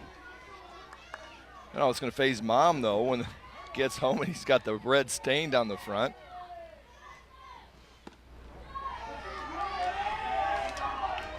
All right, Oregon's got to wake the bats up and get some things started. They got 9 outs left in their season. Ben Carlton at the plate, grounder to the first baseman, and it's bobbled there by Schilling. Carlton's on. Well, pretty routine ground ball to Schilling over at first base. Mason Drube in pitcher fundamental practice. Wow, I can say that one. I'm just going to call it PFPs. Gets over and covers first base like you're supposed to do, and Schilling just popped his head up just a little bit to see where Carlton was in the baseline, and the ball got away from him. And here's JB, Johnny Berrigan, getting his first AB in the 9th spot in the order. And now batting, number 9, Johnny Berrigan. Well, that's a good start for Oregon. You need to find a way. You're chasing 8 runs right now. You need to get on base. You need to get hit. You need to get walks. Errors always help. Berrigan swings at the first one. Over at third, Newland throws him out. Runner moving up as Carlton's now at second base. Newland wisely gets the ground ball, knows it wasn't very well hit, has probably little chance of getting the speedy Carlton at second base. Didn't even look there, came up and just threw the strike, take the outs. Now it's top of the order, the speedy Aaron Ray Simpson, who has walked and struck out so far. Well, Mason Drew right now at 70 pitches, still throwing hard. See an off-speed breaking ball, maybe a little slider. Well, this is just what the doctor ordered for Wyoming after using 7 guys last night. Getting a good start from Drube. Well, like I said, now he's at 72 pitches. It's 90 degrees. He's been on the bases, done a lot of work. He's probably getting a little bit tired, played last night. The legs are probably starting to fade underneath him a little bit, and he's looking in the dugout, trying to catch his breath and got a little delay, maybe seeing if somebody's warming up for him. Here's the 3-0. That's a strike. Snap throw down to second base. They use Newland, Lubin, Rivera, Dorr, Partlow, and Latore, and Hecker last night as pitchers, and there's a walk. Yeah, there's 2 routes, 2 schools of thought as a Little League coach. Get everybody a little bit of work, try to keep them under 20 pitches, which means they can come back the next day, or the situation today that's playing out. Mason Drube is past the pitch count for 3 days rest. He's going to have 4 days rest based on the fact that he's gone over 66 pitches. And he is getting tired, shaking his arm out a little bit. Kellen Wood, pop, fly, foul ground, and out of play. Oh, this guy's hustling for it. He's going to try to get that third ball. No, he didn't want to. He didn't want to go far away from his other two baseballs. Yeah, you can't venture too far. No, he didn't want to leave those ones alone, so he stayed right where he was at. Made sure that nobody came over and got those baseballs. Oh, it's a Diamondbacks fan too. Yeah, there's a method to what he's doing over there. He's perfectly positioned for the foul ball down the right field line, but he doesn't want to leave too far. I like the waters as a barrier to the baseballs. Here's a 2-1. It's inside. Well, baseball. Somebody's looking for Greg Olson autograph. That's it. You know what? He's not going to see me unless I'm out getting a root beer float. Diamondback fan. All right, I'll sign the hat. Too. You got to give one of the baseballs that you're hiding to the kids. He's a lefty. He's a southpaw. See that? Nice pickup, yeah. Trey. We're gonna have a meeting on the mound here in this 10-2 game. Coach Mike Doerr is probably buying a little bit of time. I would be shocked. He's going to leave Mason Drube in. Mason's tired. A lot of pitches through the first 3 innings. Shaking the arm out. See the pitch count at 78 now, so he's got 7 more. Approaching that max of 85. Well, on day 3, we've only seen 2 guys go over 85 pitches. It's been too hot, just too hard for these pitchers. It wears them down. 3-1 the count to Kellen Wood with a couple runners aboard. Lines it into center field for a base hit. And they're going to hold up Carlton at third, and the bases are loaded. Kellen Wood gets his first hit, timely hitting. And textbook, fastball in the middle of the plate. You hit it back up the box. And Oregon chasing 8 runs, playing station to station. Coach Mazza over at third base holds up Ben Carlton. You can't take any chances of getting anybody thrown out on the bases. Here's Gunnar Gustafson now, trying to cut into this deficit, down 8 in the top of the 4th.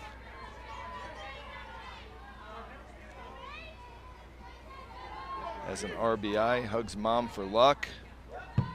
That one bounces in front of the plate, staying put is Carlton. He thought about it, but Lubin retrieved it.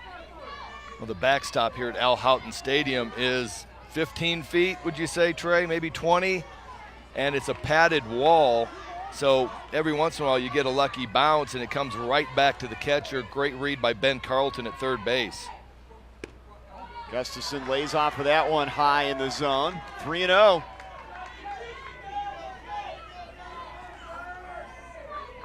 Here comes pitch number 83.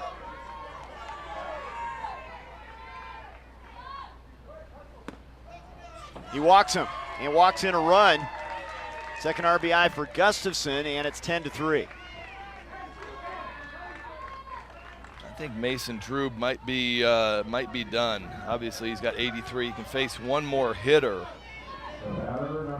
But having been in his shoes, pitching, growing up in Omaha, you're out there for 80-some pitches, middle of the day. It's scorching hot. He played last night. He's exhausted. He's going to face Alex Ingalls here. Could be the last guy he faces, and there's pitch number 84 right there inside. So he's going to push the max per game at 85. He is allowed, if he starts the hitter before 85, so if he's at 84, he starts the hitter, he's allowed to go over 85 pitches. There it is. For 10-year-olds, 75, but this will be the last guy he'll face. 2-0 the count. And it's high to Ingalls. And he is in danger of walking in another run here. Well, he's had such a nice game. He's done a great job of getting out of situations. There's a liner, and that's a base hit for Ingalls. That'll score a couple runs. Gustafson is into third. A 2-run single for Alex Ingalls, and they're back into this one. It's 10-5. Alex Ingalls remains hot. Went 2 for 3 on Sunday. Gets a 3-0 fastball. Drives it past Riley Schilling at first base. Knocks in 2. Ingles at first, Gustafson at third, 1 out. 3 runs across, and that'll be it for Mason Drew. And we'll have a pitching change here, top of the 4th inning. Northwest Regional Elimination Game, Oregon and Wyoming back after the change.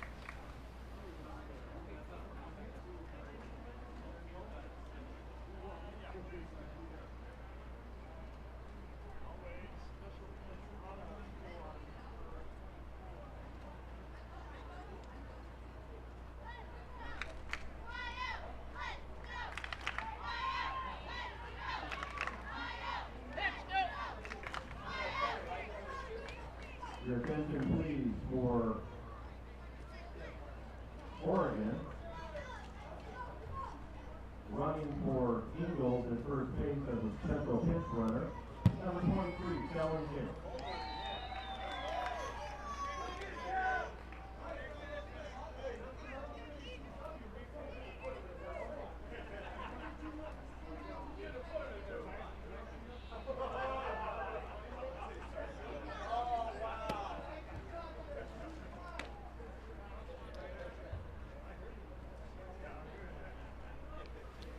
Nate Rivera, the new pitcher for the Gillette Little Leaguers. The Natanator gets the call here in for Mason Drew, who gives him some quality innings, but leaves the situation with the game at 10-5 now after giving up a 2-run single to Alex Ingles.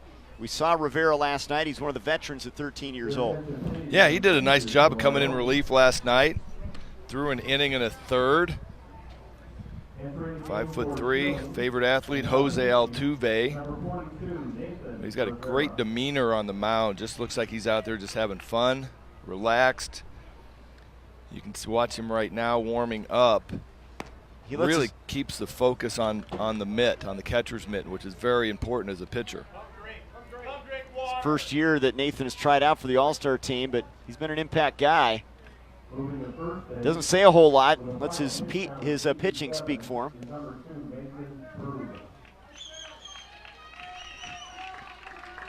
And the count is 3-0. No, they don't have. They've got the scoreboard wrong there. There's 1 out. Runners on the corners. Yeah, that was a 3-0 single.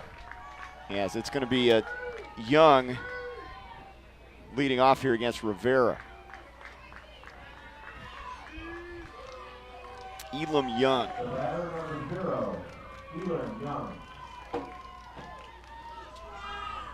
Big hit by Ingles. Hicks is now running for Ingles at first base as a pinch runner.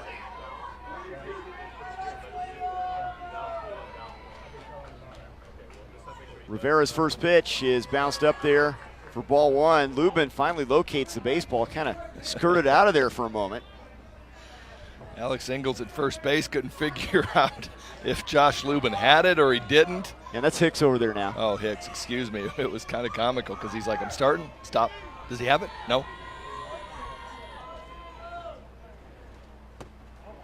That's a ball to Young, 2-0.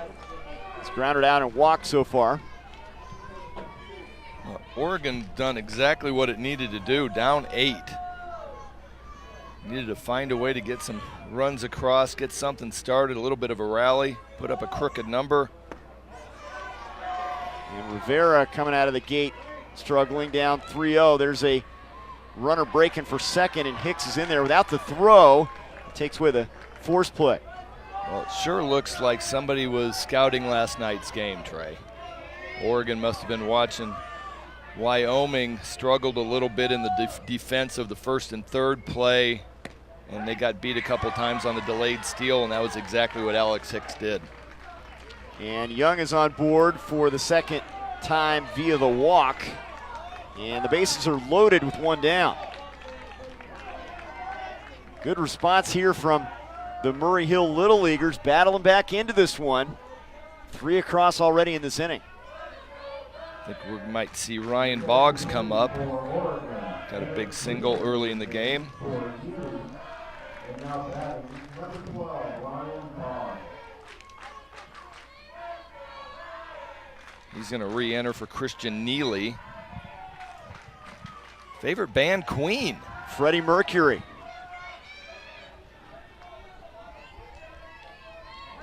Little throwback for you right there. Fastball from Rivera, pretty good spot just off the plate.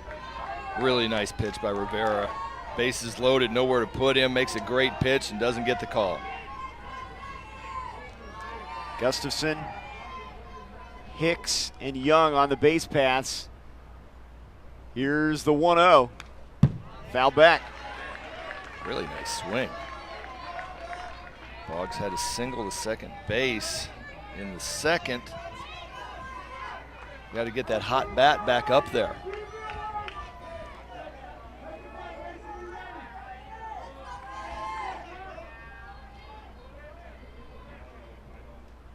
The Nate Nader with the 1-1. Foul back. The Nate Nader. It's one of the better nicknames we've heard here.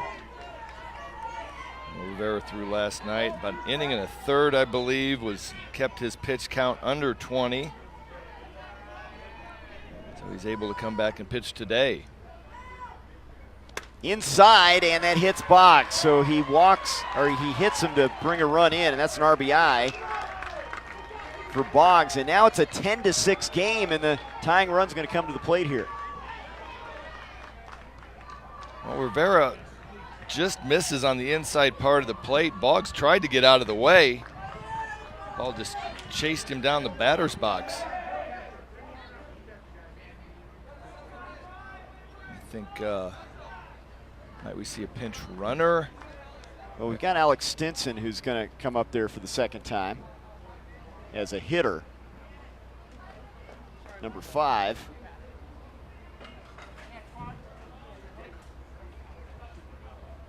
He walked his first time up. Got a little bit of a delay. Josh Lubin, the catcher, comes over for a drink of water. It's almost like we got a timeout, you know. The Wyoming kids are all over the field. One's talking to an umpire. Lubin's in the dugout getting a drink of water.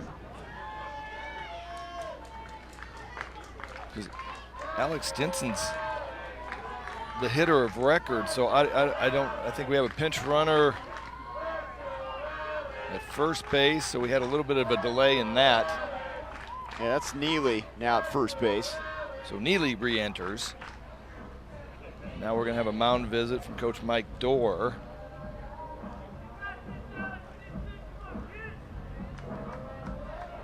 Now, if I'm Coach Mike Dorr right now, I am letting everybody know that everything's fine. It's 10-6. We're still winning. There's only one out, though. I mean, this 4 runs already.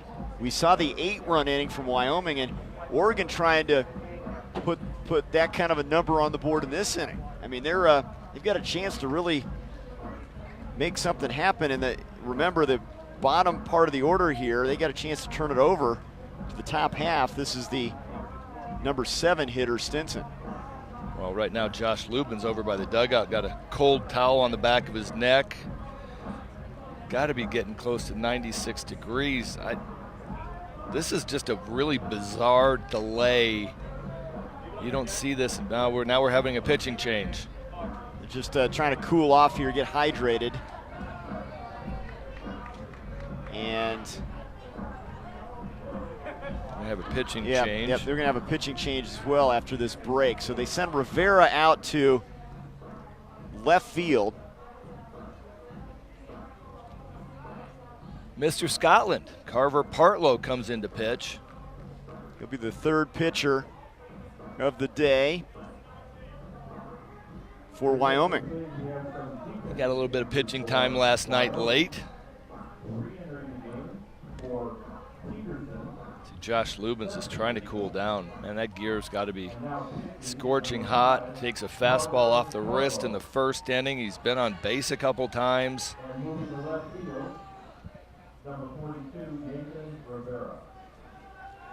So Rivera in left, Partlow on the mound. And Carver will try to keep this lead here. He's one of the younger players, just 11 years old. He's already delivered that big hit and the 3-run double in the 3rd inning.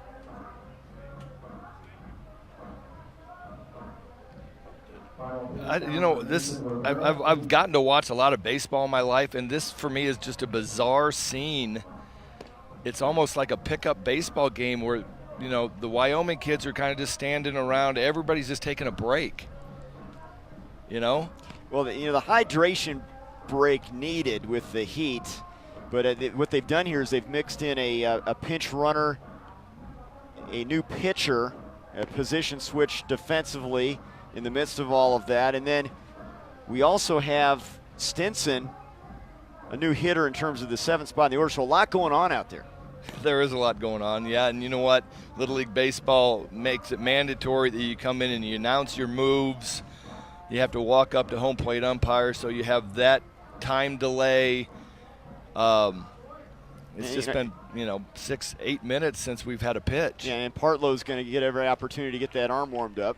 Well, he gets 8 warm-up pitches unless the home plate umpire is a little bit more leisure. If it's cold, you generally try to give the kid a little bit more pitches, coming in from left field. He had not had a chance to warm up in the bullpen. All right, this is the 9th hitter in this inning.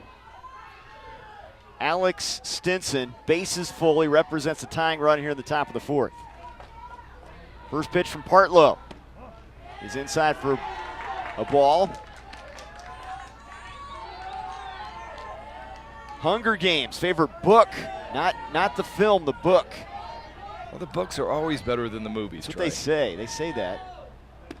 I would disagree on a few occasions. I'd say Star Wars film is better than the book. Well, going down that route.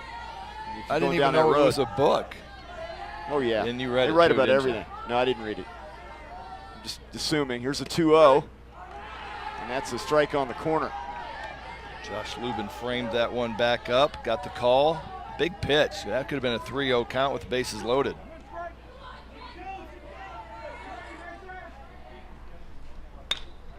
Hits it toward the right center field gap. It's going to drop for a base hit.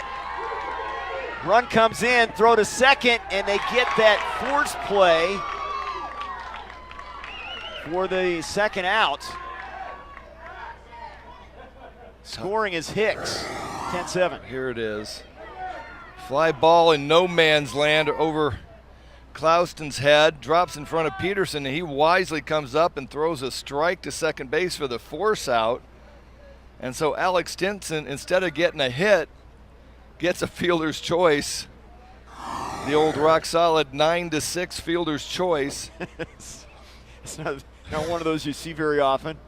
And now the umpires are going to talk about it. Well, the umpires all get together when somebody's questioning a call, and it was bang bang, but they come together, make sure that they can review this, talk about it. There's 6 umpires on the field. The umpire at second base is Matthew Melton, and he's right on the play. So, yeah, I mean, the run scores, the out looks like it's recorded. And right now it's a 10-7 game after we see the 5th run come across here in the top of the 4th. And I guess they have to do the protocol of, hey, did anybody see anything different than what I saw from 3 feet? Well, I mean, we saw something different because you don't see that 9-6 play very often. That's always in the scorebook. 9-6. If you're looking at the baseball field, every position has a number, pitcher 1, catcher 2, and you go around the infield. You'll see it every now and then. And shortstop's the number 6. For some reason they didn't want to go all the way around and do it like where the shortstop's 5, third base would be 6, would be logical. But right field is number 9. So we have a 9-6 fielder's choice. And I got to be honest with you. I don't know if I put down a 9-6 fielder's choice in my scorebook. I can't remember the last time I did. It doesn't happen very often. But the base runners had to freeze because it was a fly ball into right field. And like I said, it was no man's land. They're looking at the play at second, which looked like a force out, right? I thought he was out, yes. It stands. Here's the slide. Oh. I still think he's out. Close, but they confirm the out number 2, and now it's 10-7 with runners on the corners. The batter, number 6, Ben Carlton. Ben Carlton now, he led off this inning, reaching on an error.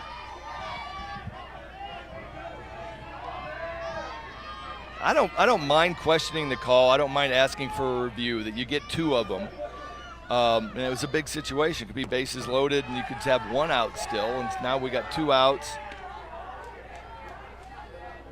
Okay, Ben Carlton's now just weird. Nobody likes science. Really? Yeah, rocket science. Okay, maybe. now that doesn't say rocket science. It's just science. Oregon is out of challenges now. Here's the 1-0.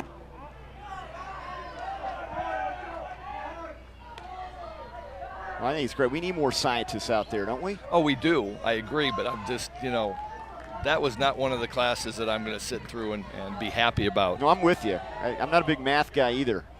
Here's the 2-0. And speaking of math, we've seen a lot of numbers put on this scoreboard. We've got 17 runs, 12 hits, couple errors mixed in there, a couple big innings. There it is. Crooked numbers, you like them. A lot of crooked numbers. No, I don't. I'm a pitcher. I don't like crooked numbers. I like zeros. I like big round numbers.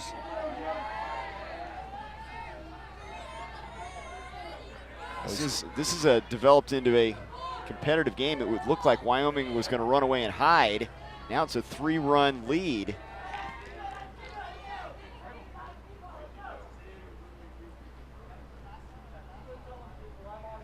And there's ball 4, gets past the catcher, throw to the plate, not in time. 10-8, ball loose on the infield, and the runners move up to second and third as Young slides in safely. Well, that is a situation. Now we're going to see it from behind. Here's the play.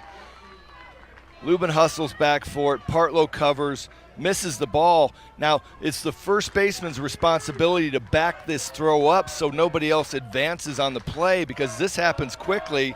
You're running in as a pitcher, and you're on the move. Ball's coming to you quick. And so if the first baseman would have found a way to get to the mound and back up that throw, he would have saved, instead of runners on second and third, have been runners on first and second. Now we got the tying run at second base. It hit around in this inning, 6 runs across, and now a 10-8 game with 2 down. I think this might be more of an injury check. You can see the umpire standing in the middle of the meeting. Partlow, for the most part, laid a pretty good tackle on Elam Young at home plate. Unintentionally, of course, but we had a nice collision at home plate. Well, now you've got the tying run at second, and Carson Rieg is the hitter. This is a wild one. This game has looked like it was Wyoming challenging, maybe getting a run rule victory, and now Oregon battling back into this one. Pitch to Rieg is low and away for ball 1. Partlow just misses on that fastball down and away. It's a tough pitch to lay off of, and good pitch to throw. That's outside. Carlton representing the tying run. You see number 6 there at second base. I think this is Carson Rieg. Yeah, Carlton though on the out walk. there. Yeah, Carlton's out there. Is representing the tying run. I apologize. It's inside, and it's been an amazing comeback here. I mean, this is a team that really could have hung their head. This is an elimination game.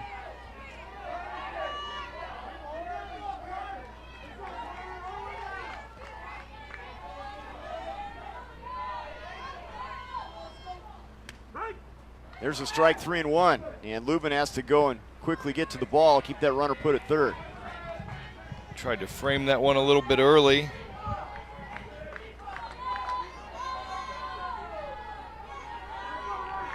See if Carver Partlow can find another strike. Got 2 outs.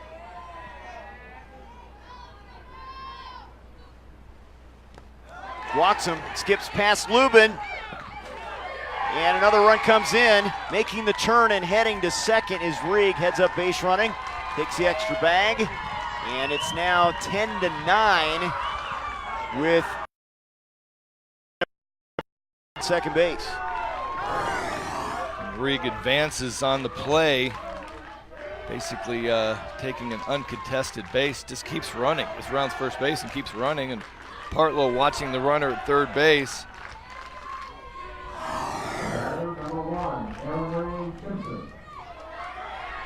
Now it's the top of the order, the speedy Aaron Ray Simpson, who's walked a couple times. How about 15 runs scored in the last inning and 2/3? 7 spot put on the board here by the Oregon team. That's outside, and Lubin backhanding that one, getting a piece of the baseball. Great job by Josh Lubin to keep that one from going to the backstop. A backhand of a fastball away.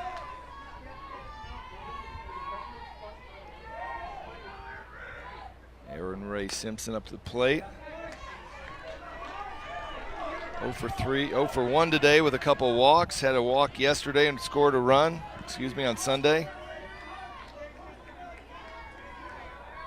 Lightning speed is the book on him when you read what the coaches have to say about number 1.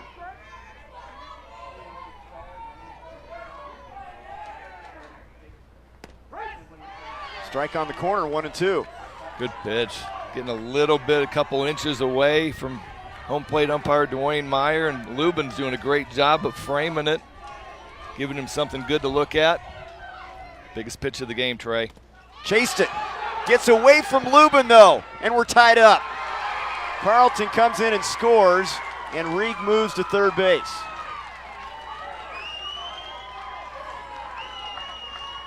Drop third strike. Lubin unable to get out front of it. Looked like a little bit of a breaking ball from Carver Partlow. And this game is tied. Oregon an 8-run fourth to counter the 8-run third from Wyoming. Just counterpunch there. Well, you're going to give up 8 and you need to tie it up. You got to score 8, Trey. Kellen Wood's going to pop it up. Dorr calling for it. Can't locate it. He can't locate the ball. A run will score. They've got Simpson in a rundown. He's safe at third. And moving into second base safely is Wood. It's 11-10. Well, we talked about how you run down an 8-run deficit, and you're going to need some help. You're going to need some walks. You're going to need some errors. You're going to need hit by pitches. And we've had all of them this inning. Had a couple walks. This is a pop-up. Shortstop comes in, Aiden Dorr. Got a little bit of a wind blowing in, so it might have got away from him that way, but that ball was hit extremely high. Then he has Aaron Simpson in a rundown and just ran him too close to third base. As a coach, I'd like to have him give it up to Mason Newland at third base and then run Simpson back towards second base. One throw and try to tag him out. You don't generally like to run him to the next base. Well, a 9-run fourth, and it's now Oregon 11, Wyoming 10. And what is really amazing when you look at the line here, 11 runs on 4 hits. Yeah, but the other part of the board is that 4 that's in the error column for Wyoming. And this is what happened to him last night in the first inning. You know, they had a couple errors. I think, a generous scorekeeper gave them singles, but they were errors. They weren't played well. Here's Gunnar Gustafson. Batting for the 4th time in the 4th inning. Had an RBI walk earlier this inning.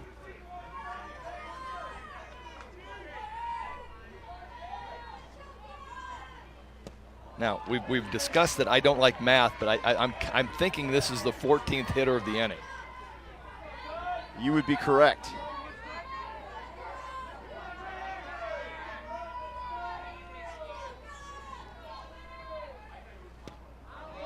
Big swing there, 1-2. You've still got a couple base runners out there, and they'd like to Add to the lead. Get a little insurance here, yeah. I mean, you can't get greedy. You've already scored 9. It's just a one-run game, though. That's pulled foul. I mean, this is one of those games where you need to score runs. This is, I brought up the old AL reference, the American League Baseball back in the day, Brewers, Red Sox. It's one of those games. Your offense has to step up, and both of these teams have. There's a grounder, and there's a base hit to left field. Gustafson knocks in a couple more. It's 13-10 now. This has been an 11-run inning. 2 RBIs for Gustafson. He's got 4 on the day. Trying to go with a high fastball. He's able to get on top of it. And seeing eye single, baseball finds a hole. And when it rains, it pours. They were down 10-2. Now it's 13-10. Now you're coming up to the hot guy, Alex Ingalls. Yeah, he's the power guy. He's 1 for 2 for the day. He's got 2 RBIs. Picked up a ribby yesterday. Big cut.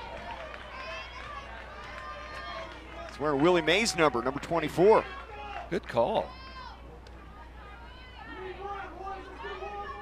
Say hey, kid.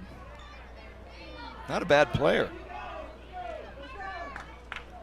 Yeah, probably you could argue the greatest ever. Are you going with Willie Mays as the greatest ever? I mean, I got a pretty good argument. Yeah.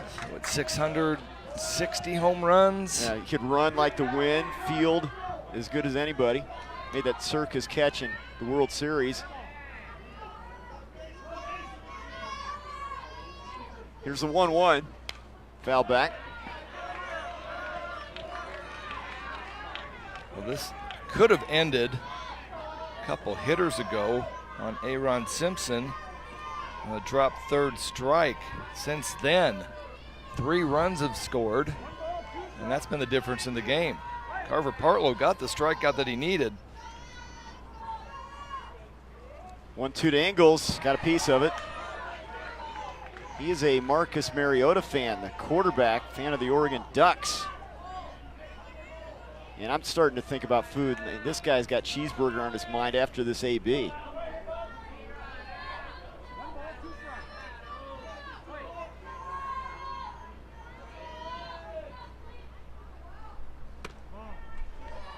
Throw down to first, almost threw it away. What is that? Nice play over Mason Drube. And the runner breaking, no throw, nobody covering the bag as Gustafson takes second base.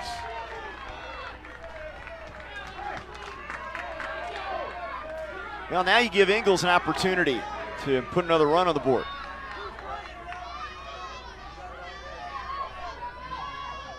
I'm still in shock. You know, I mean, we've seen everything happen this inning. And that will end the inning. Foul tip into the glove of the catcher. 11 runs. They were down 10-2. They're up 13-10 now. Oregon has battled back in this elimination game. Northwest Regional is headed to the bottom of the 4th.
Well, they'll say I couldn't see, and now they'll really think so.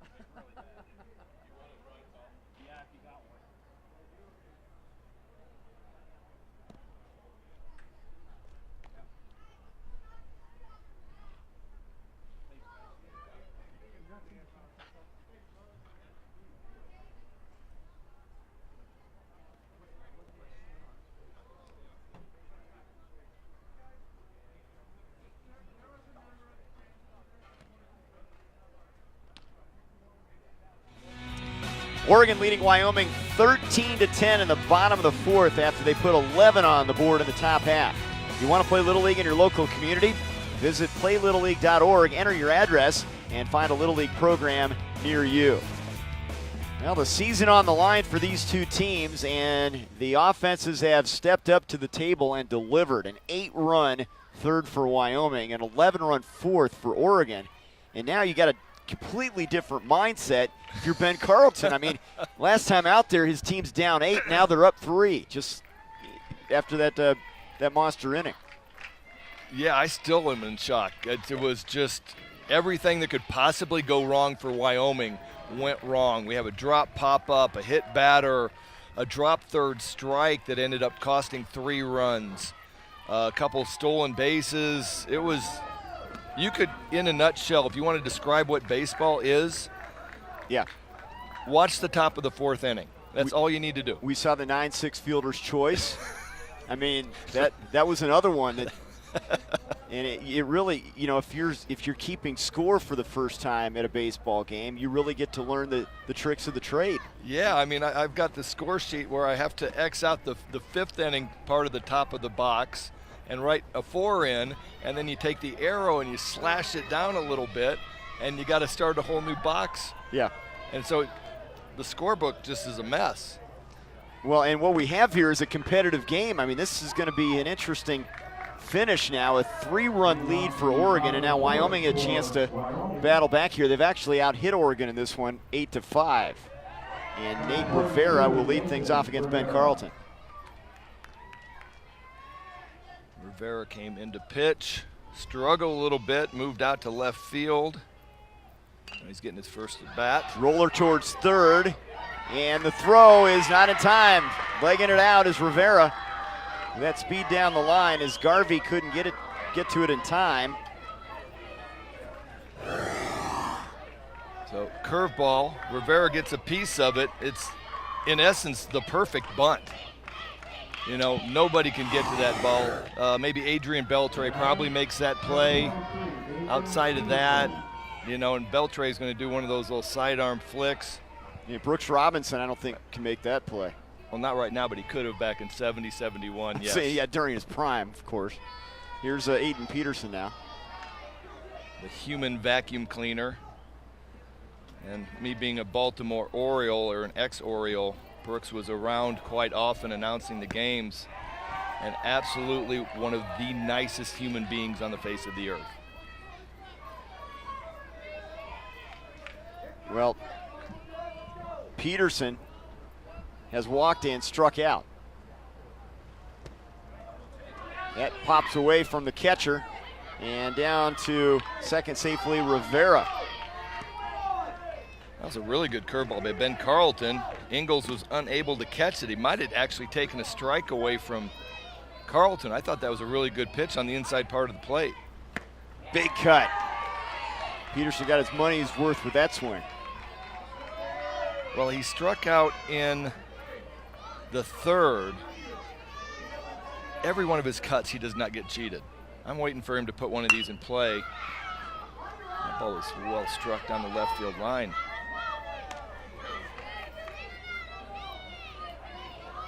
AP would like to get a big inning started and get his brother, Seth Peterson, up to the plate. Get him an opportunity. Favorite book is Took. I've not read that one. I have not either.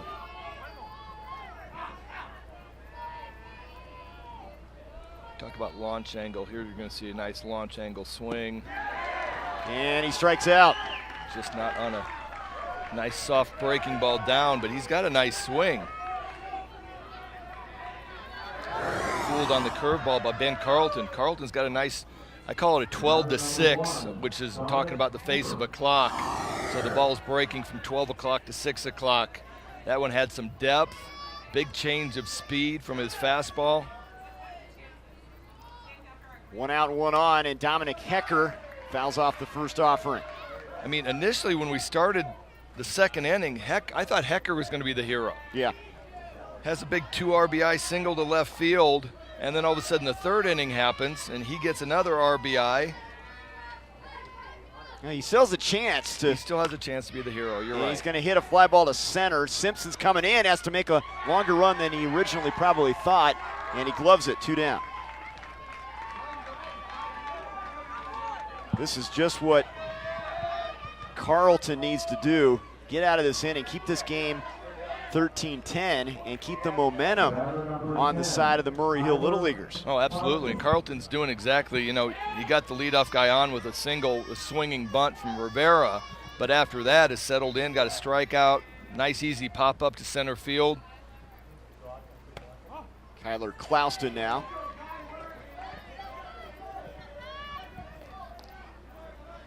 Clausen with a single to third base, 2 RBI. He's a hockey, football, and baseball guy. A lot of different talents need to be displayed in those 3 sports. Yeah, quite a bit of different athleticism. The hockey, baseball, obviously the hardest sport to play. Hits it on the ground to the shortstop. Throw to first by Gustafson is there to end the inning. Nice job done by Carleton to keep this lead at 3. We're through 4. Oregon 13, Wyoming 10 in this elimination game in the Northwest Regional.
Defensive changes for Wyoming. They trail Oregon 13-10, top of the 5th.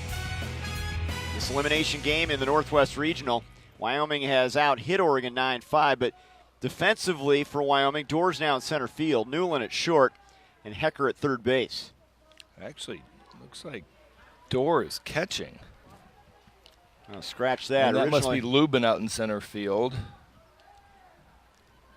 Similar numbers. Lubin's 14, Dorr's 24. So they get Josh Lubin out from behind home plate. He is put in a full day in only 4 innings.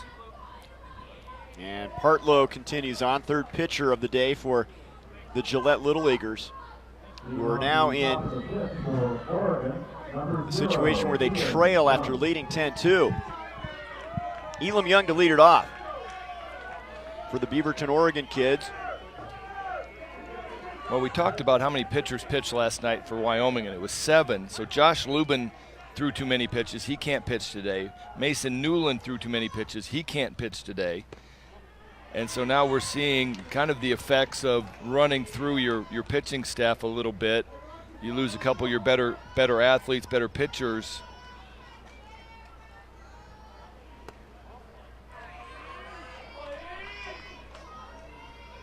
Partlow is struggling a little bit to find the strike zone. Young has walked a couple times and grounded out.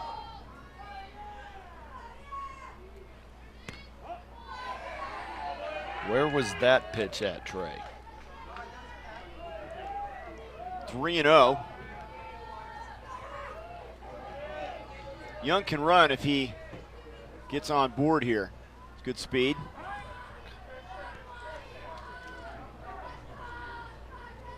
Carver Partlow, he gets behind in the count 3-0. He steps back off the box, steps back off the mound, takes a deep breath, tries to pull himself together, comes back and throws a strike.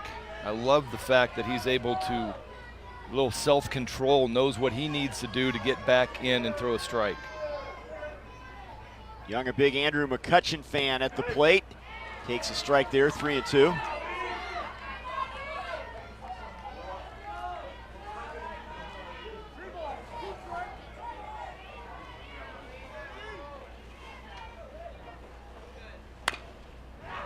Grounder to third. And Young is retired as Hecker records the first out here. Well, they talked about, Coach Dorr talked about, you know, the ability of his interchangeable parts, his good athletes all over the field. Hecker's been out in center field for the game. Moves to third base, completely different position. He pitched a little bit last night. Here's Ryan Boggs again. You know, I'm a little confused because Boggs hasn't left the game. Oh, you know what? Neely came in and ran for him. Yeah, in that big inning. So Neely started the game. Boggs pinch hit. And then Neely will run for him. And then so they have to re-announce that Boggs is re-entering a game. Here he is with one out. Big cut at the first offering. Well, you're coming off a 11-run inning. Well, it's crucial for Carver Partlow to get that first out, and it was great job. You know, he was down, he was in a 3-0 hole. Stepped off the mound, deep breath, gathered himself. I don't know if he did a little bit of the, you know, visionary thing of where, you know, shuts his eyes, envisions himself throwing a strike, and then he steps back on the mound, throws 3 straight strikes. And that is exactly what Wyoming needed, man. They could not have another leadoff walk after an 11-run fourth inning. Put on the Mr. Scotland cape and stepped it up. I don't think you looked hard enough to figure out what that was. I did. It's a strike on the corner. Hartlow's feeling it now. Good inning so far. Ground out and a strikeout.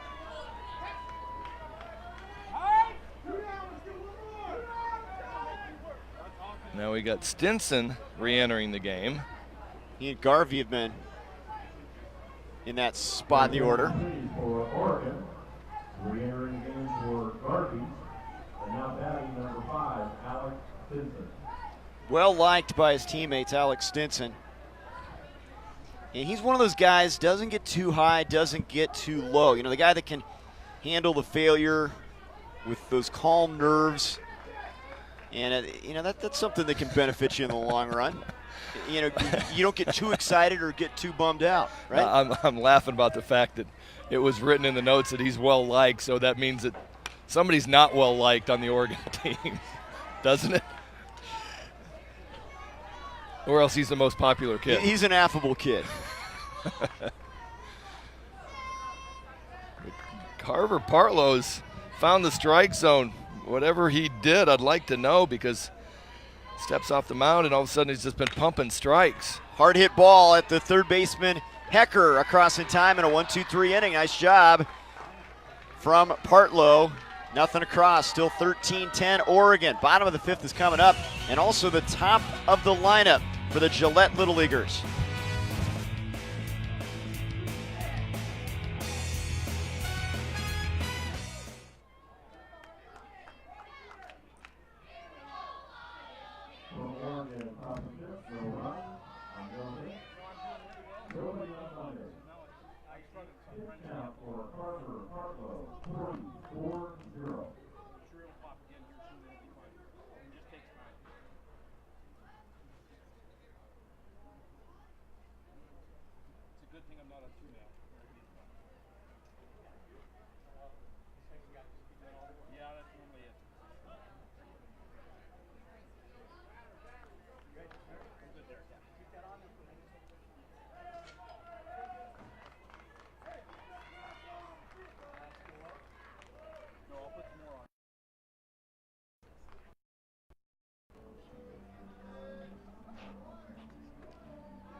Oregon leads Wyoming 13-10, elimination game. Northwest Regional season on the line for these two teams.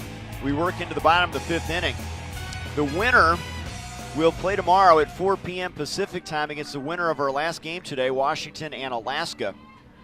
But the season may end, but the baseball will continue. If you want to, as a team that gets eliminated, there are friendlies available. Chance to keep playing at some high schools in the area and make the trip even more worthwhile, just to keep playing baseball. I think that's a great idea. I love that. It's so hard on these kids to go, make this long trip, coming from Alaska or Hawaii, and if something goes wrong and you lose the first two games, your season's done. You got that big letdown, and Little League Baseball has allowed these guys to set up a friendly game at a local field where they can get another scrimmage game in, have a little bit of fun, relax, maybe get a bad game out of their system before they head home. We have a pitching change here. The third pitcher of the game for Oregon, Alex Ingalls, is going to come in, and Hicks is back behind the dish catching again, as that's where Ingalls was. Kellen Wood, the starting pitcher, moves to second base. Looks like Coach Mike Dorr is making another move. We've seen a couple guys at third. Garvey has been there of late, and he's staying at that hot corner. Okay, so Coach Mike Dorr has to announce that Seth Peterson is re-entering the game for Carver Partlow, which doesn't mean that Partlow's done pitching, just means that he is not going to be hitting, even though right now he's my hero. 3-run single up the middle.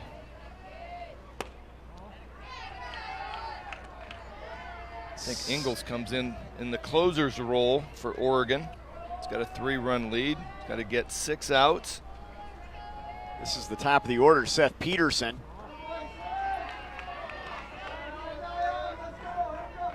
He's 0 for 2.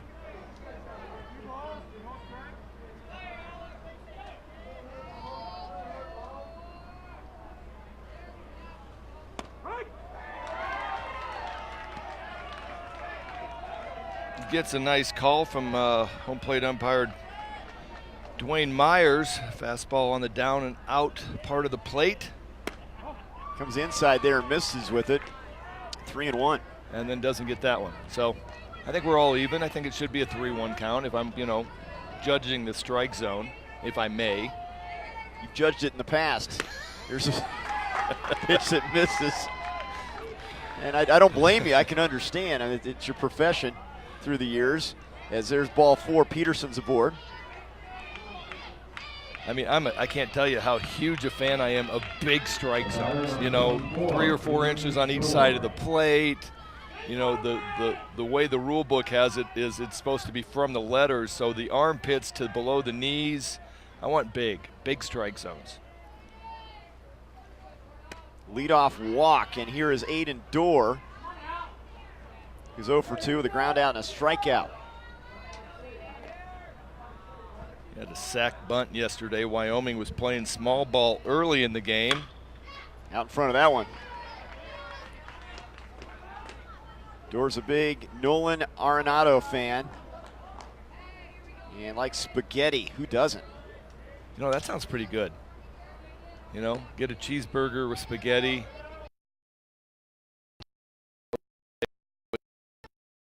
This guy's really good athlete. Home state championship in football, 70-yard. Got the VP board. 1-2. Alex Ingalls breaks out another curveball. That would be 12-6 on the face of a clock. Had a lot of great late break. Ingalls, good placement there, just off. 2-2. Well, Wyoming needed to get that leadoff walk, and you're chasing 3 runs. You got 6 outs left in your season. Need all the help you can get. Strike 3 call. Ingalls, a laser there to get out number 1. Well, that was actually a really good pitch. Hicks moves behind the plate. Ingalls has been back there. And looked like he just didn't frame that one real well, but I thought it was strike 3. Now Mason Newland. And this is a guy that's swinging a hot bat. 2 singles, drove in a couple last time up. Well, this is the guy Wyoming wants up, followed by Josh Lubin, who's had a good game. Ingles working quickly. Here's the 0-2. Ground ball, slow roller. Second baseman Wood. Got him. By half a step. Kellen Wood played that perfectly at second base. And they'll take a look at this one.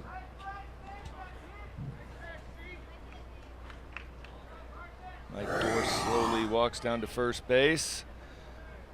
Newland hits it. This is as quick as you can get a ball out. Kellen Wood does everything he can do. You know, that stretch by Reeg might be the difference. Good job by 2-1 there. Yeah, that was a well played all the way around. So Mike Dorr strolling back to the dugout after asking for a review. Press the button to talk. Tell them what's going on. And Wyoming chasing 3 runs needs all the help you can get. I don't blame him for wanting a review of this one.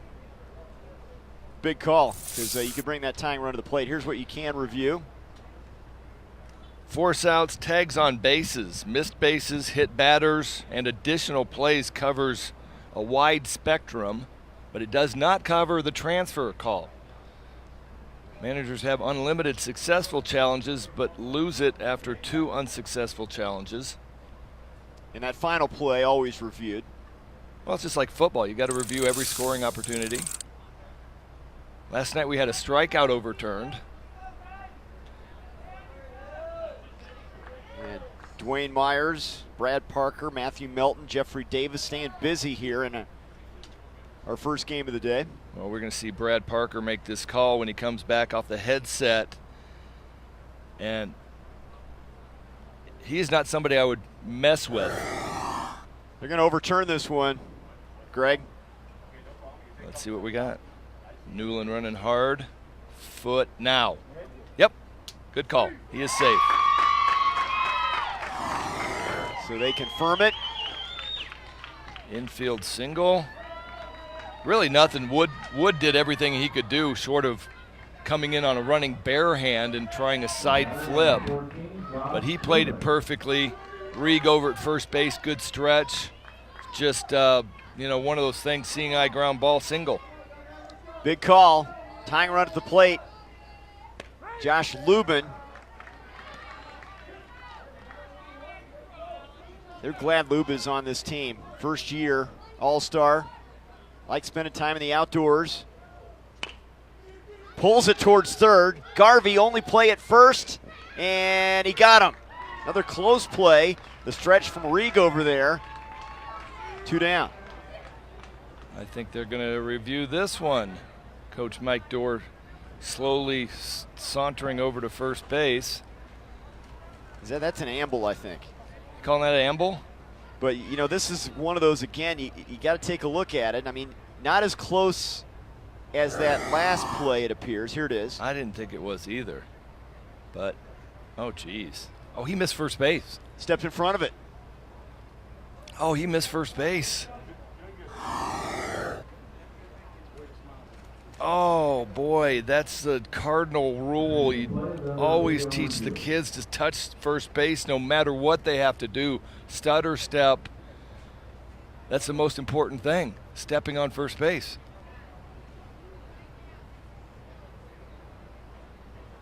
Now on the field, the call and out, it would be out number 2.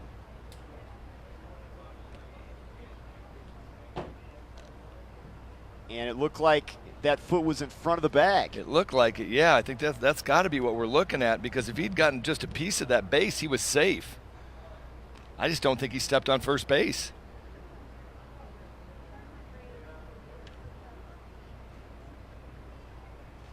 Well, first base umpire Brad Parker's been busy in the last 5 minutes, getting questioned twice by Coach Mike Dorr. We've seen everything but the home run. I mean, we've seen it pretty much. Yeah, well, I think it's run the whole gamut here.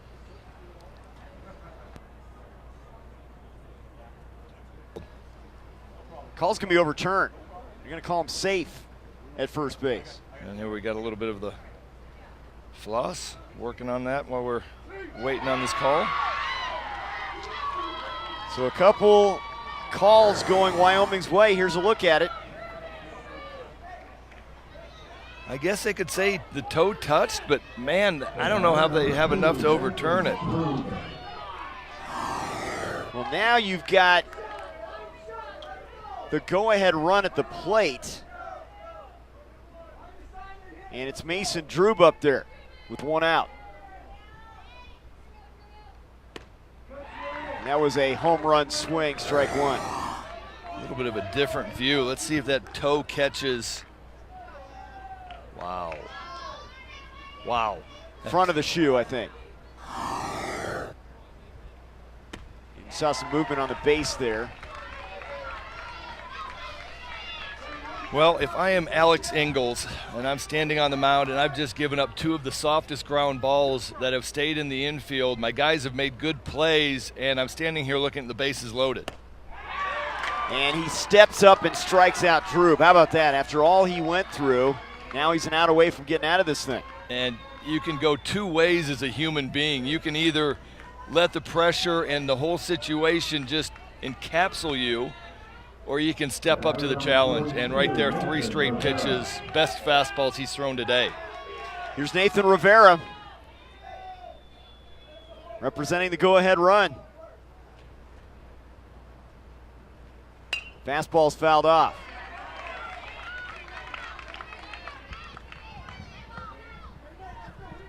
Wyoming with an 8-run third. Oregon countered with an 11-run fourth.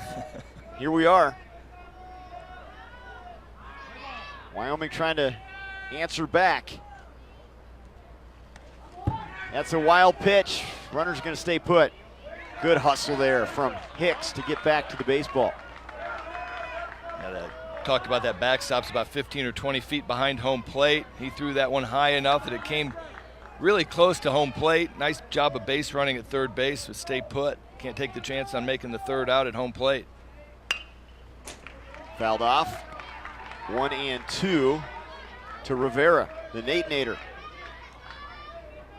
We saw Nate do this last night a little bit, where he starts swinging late, and then, by the end of the at-bat, he catches up. So he's slowly catching up to the pace of Ingalls. 1-2, got him swinging. Works out of the bases loaded jam and keeps this one a 13-10 game. Nice job from Alex Ingalls through 5. Oregon, despite being out hit 11-5, leads it 13-10.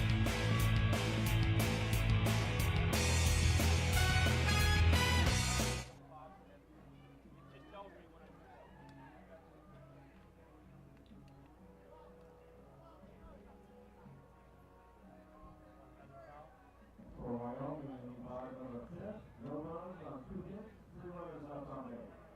Pitch down for Alex Ingalls, 22-2.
Season on the line for Beaverton, Oregon, the Murray Hill Little Leaguers and the Gillette Little Leaguers from Wyoming. A 13-10 lead for Oregon, top of the 6th inning.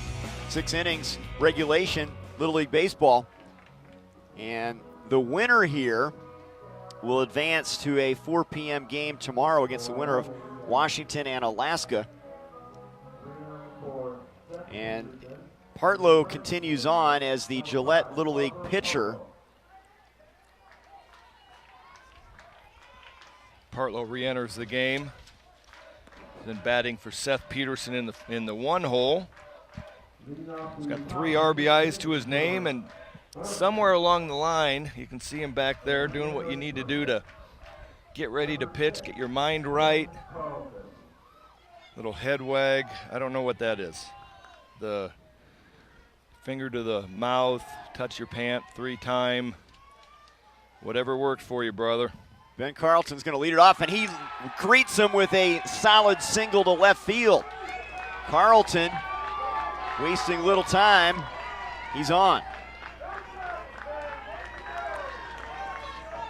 That's why you love Little League Baseball. He just stepped up there, got a first pitch fastball from Partlow and hits a laser into left field. Nathan Rivera does a great job out in left just to keep that from being a double or a triple down the line. Carson Reed now.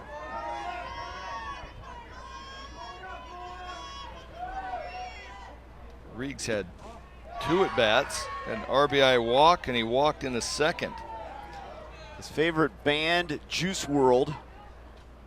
I got a couple of their CDs. Bad News Bears. Which one? First one or second one? The first one. He also says he and his teammates always go to Big Al's for bowling before a game. That's when they're in their hometown. Big Al's is the spot they hang out at. I haven't been there. Knock down some pins. I've never gone bowling before any one of my games. I don't think it's a bad idea. Gets you loose, relaxes you. Popped up. Hecker in foul ground. Hangs on. Snow cones it, but keeps the baseball. We got a high sky, which means a bright blue sky. Ball's hard to pick up. Hecker's got the Oakleys on, so he's able to block out the sun with those. Just a little bit of a hard run in, realizes the ball's behind him, hits the brakes. Nice catch. Snow cone. Aaron Ray Simpson has walked a couple times and struck out a couple times. Hits that one down the right field line and out of play. Starting to cook down there near the snack shop. You see the grill heating up down the line. I'm calling cheeseburger. I'm going just burger, no cheese. Oh yeah, dairy restrictions.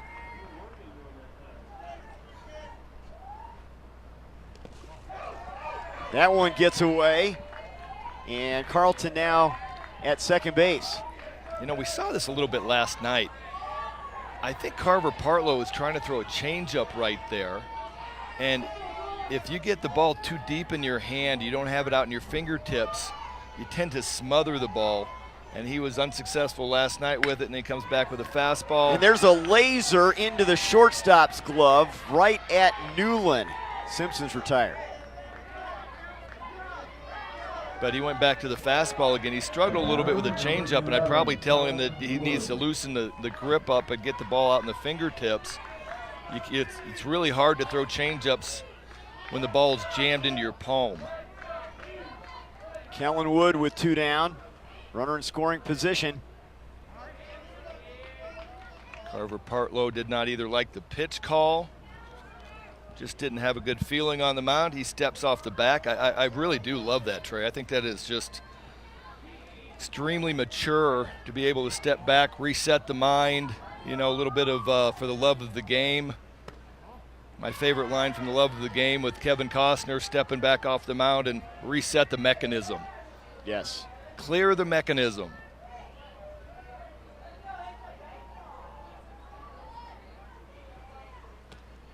Swing and a miss. That gets past the catcher. Door into the backstop, and taking third is Carlton now. Well, every run important now. We're in the 6th. They can get another one run across here. A little insurance could be provided. Kellen Wood's been busy today. Started the game on the mound. He's at second base now. Been on base 3 times. Hits that one to right field. Peterson working towards the line is there to end the inning. We head to the bottom of the 6th. And it could be the last chance for Wyoming in this elimination game. The 7, 8, and 9 hitters scheduled up here in San Bernardino.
Northwest Regional Elimination Game, first of 4 games today at the Western Regional Complex in San Bernardino.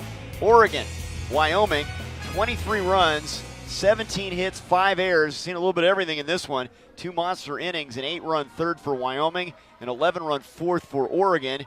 And here we go, a chance to close it out for the Murray Hill Little Leaguers and keep their season going. Aiden Peterson to lead it off against Alex Ingalls.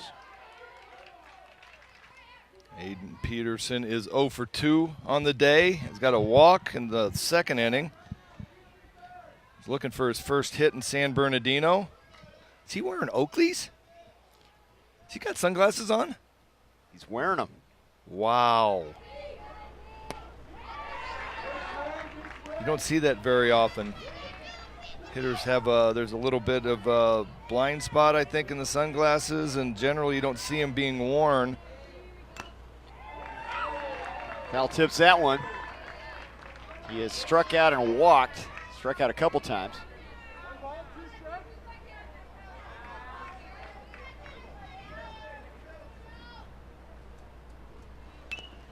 Again, just getting a piece of that one. I'm going to call, you probably didn't find it in there. Hey, when I'm 0 for 2, I'm superstitious. I'll put on my Oakleys and turn things around, but only if I'm 0 for 2. Whatever it takes, got to find a way to get back on track. Probably needs to choke up a little bit and tone that swing down. Strikes out. Good start for Ingalls. Out number 1. Ingalls has fanned the last 3 Gillette hitters. 7, 8, 9 hitters here in this 6th inning. Here's the 8-hitter, Dominic Hecker, who has had a big game. 2-run single in the 2nd.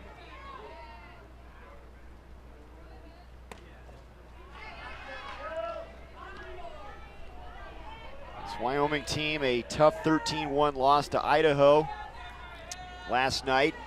Raced out to a 10-2 lead here, now trailing. Hecker bouncer to the shortstop. Gustafson with the throw, and got him. Good stretch by Rieg, and they're 1 out away. Carson Rieg holding the stretch, making sure that first base umpire Brad Parker sees that he kept his foot on the bag. Nice stretch.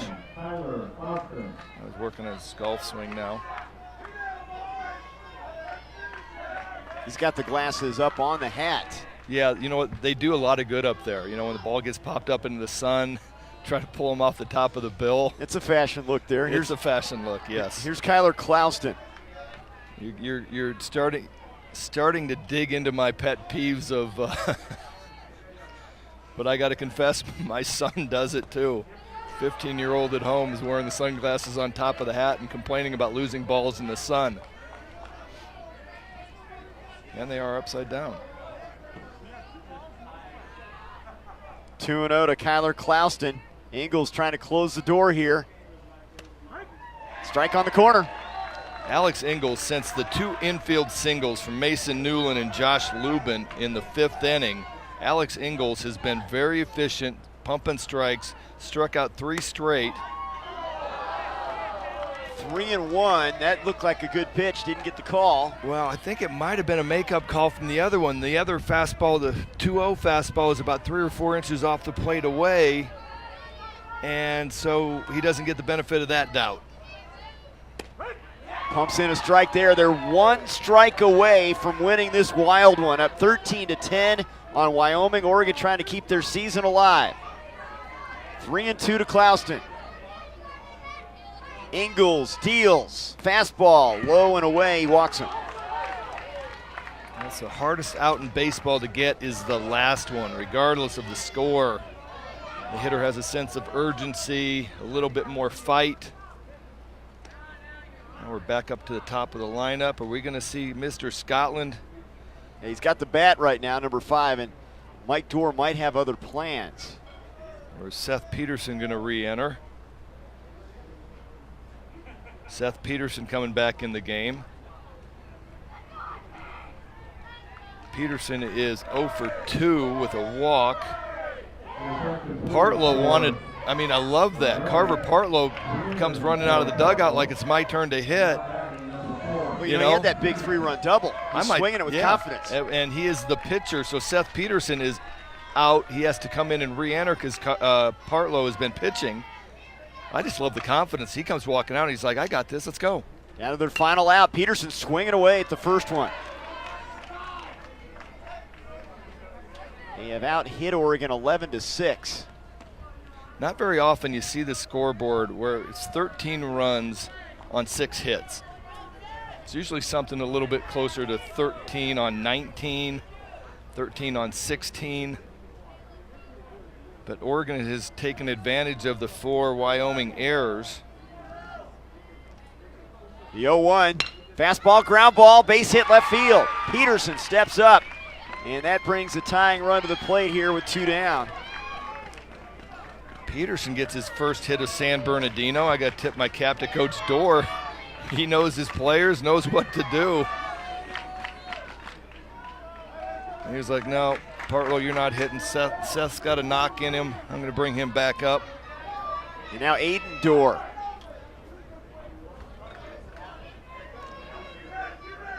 The coach's kid with 2 down, 2 on. Trying to keep this inning alive. Strike 1. Alex Ingles taking advantage of the aggressive Aiden Dorr. Throws a breaking ball down out of the zone. Dorr could not lay off of it. 0-1. Strike called. Strike away from wrapping this one up. Another breaking ball. Will Alex Ingles come with a high fastball out of the zone? Breaking ball in the dirt. Strikes out Dorr. Catcher throws down to first, and the Murray Hill Little Leaguers hang on. A wild come from behind 13-10 win to keep their season going as they win this Northwest Region elimination game over Wyoming. Well, we have just a boatload of offense in the middle of the game. 8 runs, 11 runs in the 4th inning from Oregon to come back. But for me, the game came when Alex Ingles walked in to close it out. You know, he fights through a couple of tough infield singles, gets 3 straight strikeouts, and he closes them out. Arizona, Southern California, 1 o'clock. First pitch. We'll be with you as West Region play continues. This Northwest Region game in the books. Thanks to Greg Olson, I'm Trey Bender saying so long from San Bernardino. All games airing on the ESPN networks are streaming live and archived on the ESPN app. This has been a presentation of ESPN. More to come from Al Houghton Stadium in San Bernardino.